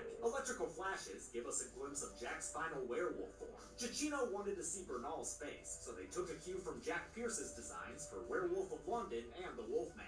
Another cue they took was keeping the suit completely practical, consisting of a separate mask and suit that initially took 4 hours to apply. Major props to costume designer Maya C. Rubio. Jack takes out a couple more guards, and judging by the total number of guards and bodies we see, I'll count 2 more as dead right now. A hunter named Barrasso manages to knock him off balance, so Jack Vincent Van Goghs for his ear as revenge. While Elsa and Jack are both based on comic characters, the other hunters are original characters, likely so they could take some gnarlier abuse. I don't even think their names are ever said in the special. Barrasso bounces back and grabs a sword, but Elsa climbs out of her cage and intercepts him, tripping him onto her blade and slitting his throat. God damn! Meanwhile, Jack is fending for himself just fine. He tosses a guard into an awesome one-take fight scene as the main entrance is sealed off, taking away most of the light. I'll count these final 5 guards as killed here, since they're all ravaged by Jack. The last 3 are killed in a way that get their blood and guts splattered onto the camera lens. Who's gonna clean that glass, Jackie boy? Elsa is approached by Azrael, who tries to get medieval on her ass with a morning star. Horror fans might recognize Eugenia Bondurant as the occultist in The Conjuring 3. Azrael has no fears of pain, so the 2 ladies duke it out. When Azrael tries to use Elsa's weapon, she outlands a hit on the lady in white, then slits her throat and plants that sword in her stone. Hell yeah! Giacchino shot this special gunning for a mature rating, but ended up with a TV-14 despite all the blood, likely due to it being in black and white, the same trick WWE uses on YouTube. As I've said before, I think it's important to have good horror for younger audiences. It's like a gateway drug to the more intense stuff, and also might lead them to this channel. With her guards dead, Verussa steps up with a bloodstone in tow and uses it to knock Jack back repeatedly. She gets him pinned against the wall, but Elsa intervenes and knocks her out. She approaches Jack and he pounces, causing him to take the fall. Elsa tries to appeal to his inner humanity, and since this is still a Disney production, it actually works. He gallops away and out of this station at the 11th hour. Now all Elsa has to deal with is one wicked stepmother. Elsa! Elsa! You let it go! Verussa can't hold it back anymore and tries to shoot Elsa, but she's interrupted by Jack's Thunder Buddy Ted. The Man-Thing incinerates Verussa with his flesh-melting mittens, then reunites her body with her husband. Holy shit. I love his little nonchalant shrug afterwards. Elsa points Ted in the direction of his friend, then settles into her new estate, the only survivor of the Bloodstone bloodline. That is, until they retcon her brother into the mix. graphics. Judy Garland's rendition of Somewhere Over the Rainbow adds some color back into this monochromatic Kansas. This symbolizes leaving the black and white world of Elsa's father and entering a new one where monsters and men aren't so cut and dry. Case in point, Ted and Jack, who wakes up with a Halloween hangover. Damn, I did not...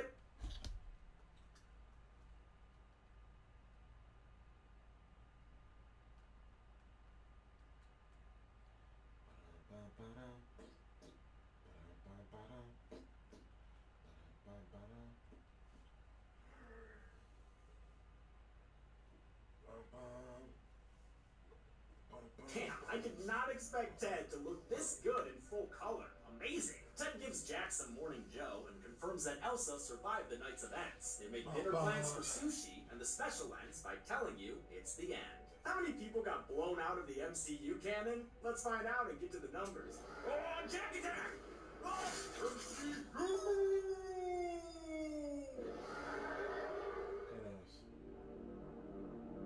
I counted 13 kills in Werewolf by Night, with 9 male victims and 4 female. Good thing Elsa restored color, or this pie chart would be hard to read.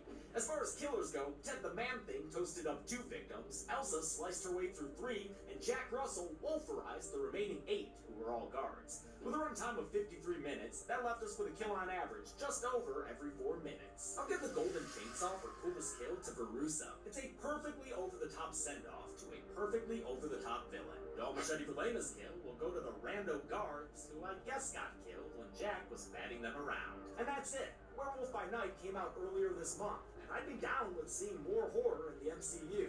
I hope you all have a happy Halloween. And until next time, I'm James H. Janice. This has been The Kill Count. Thanks a lot for watching this first ever Marvel movie Kill Count. And thanks again to Setbird for sponsoring today's video. Again, use code DEADMEAT for 55%. Elsa! The AWeber's marketing platform. It's like Drew has a whole staff helping him grow his audience and build professional looking content. How are we looking at new subscribers?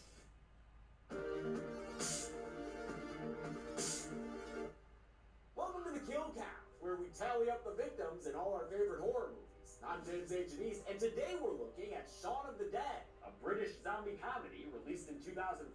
I figured since I just schooled y'all on the origins of the modern zombie by covering Night of the Living Dead, we could take a look at one of the funniest takes on the subgenre. A story about 2 man-children so driftless in life, they don't even notice when the zombie apocalypse begins. Starring Simon Pegg as the titular Dawn, and Nick Frost as his layabout stoner best friend, Shaun of the Dead was co-written by Pegg and director Edgar Wright. This was Wright's first movie outside of a low-budget 90s Western parody, and it showcases the style he'd become known for in his subsequent work. Most notably, fast-paced camera work and kinetic editing, both of which primarily serve as a vehicle for comedy. Shaun of the Dead is sometimes called a horror movie parody, but I don't think that's accurate, nor what the filmmakers intended. Well, we never wanted to make the film into a spoof. We didn't want it to be a Mickey take or in any way irreverent. I would simply classify it as a zombie comedy. It's not doing any satire that wasn't already in Dawn or Day of the Dead, and although it's hilarious, it's also got dramatic moments and sentimental character beats. It all adds up to make Shaun of the Dead a classic, a funny, heartfelt tribute to George Romero that can be enjoyed by horror fans and genre movies alike. Usual Kill Count caveat when it comes to horror comedies. This movie's very funny, with a lot of running and recurring jokes. I can't include them all on the Kill Count. Go watch the movie. I promise you'll be chuffed to bits. One last thing before we get started. This movie is considered the first of the so-called 3 Flavors Cornetto trilogy, named after the ice cream referenced in each film. Do you want anything from the shop? Cornetto. The quote-unquote sequels are 2 stylistically similar films, Hot Fuzz and The World's End, made by the same filmmakers, like Pegg and producer Ira Mark. I will not be covering those other 2 movies, however, since they are a comedy action and comedy sci-fi film, respectively. I'm just here for the horror, y'all. And yeah, I know, Mortal Kombat. Bugger off, it's my show. And on my show, I make jokes, give production info, and count bodies. That's a lot to get done, so let's get to the kills. So, I'm finna get off. Even though I'm off, I can't be off. 'Cause I gotta run some errands, get my life together. I don't do this every day. And I Got a thing that I know. Oh, real talk though. I ain't gonna be able to do this next week, so go ahead and knock it out while I got the chance to. So yeah, I'm gonna fuck with y'all tonight. Maybe. If not tonight, definitely in the morning. So alright, I'ma fuck with y'all cause I fuck with me, cause I fuck with y'all. Y'all fuck with me too. Ooh.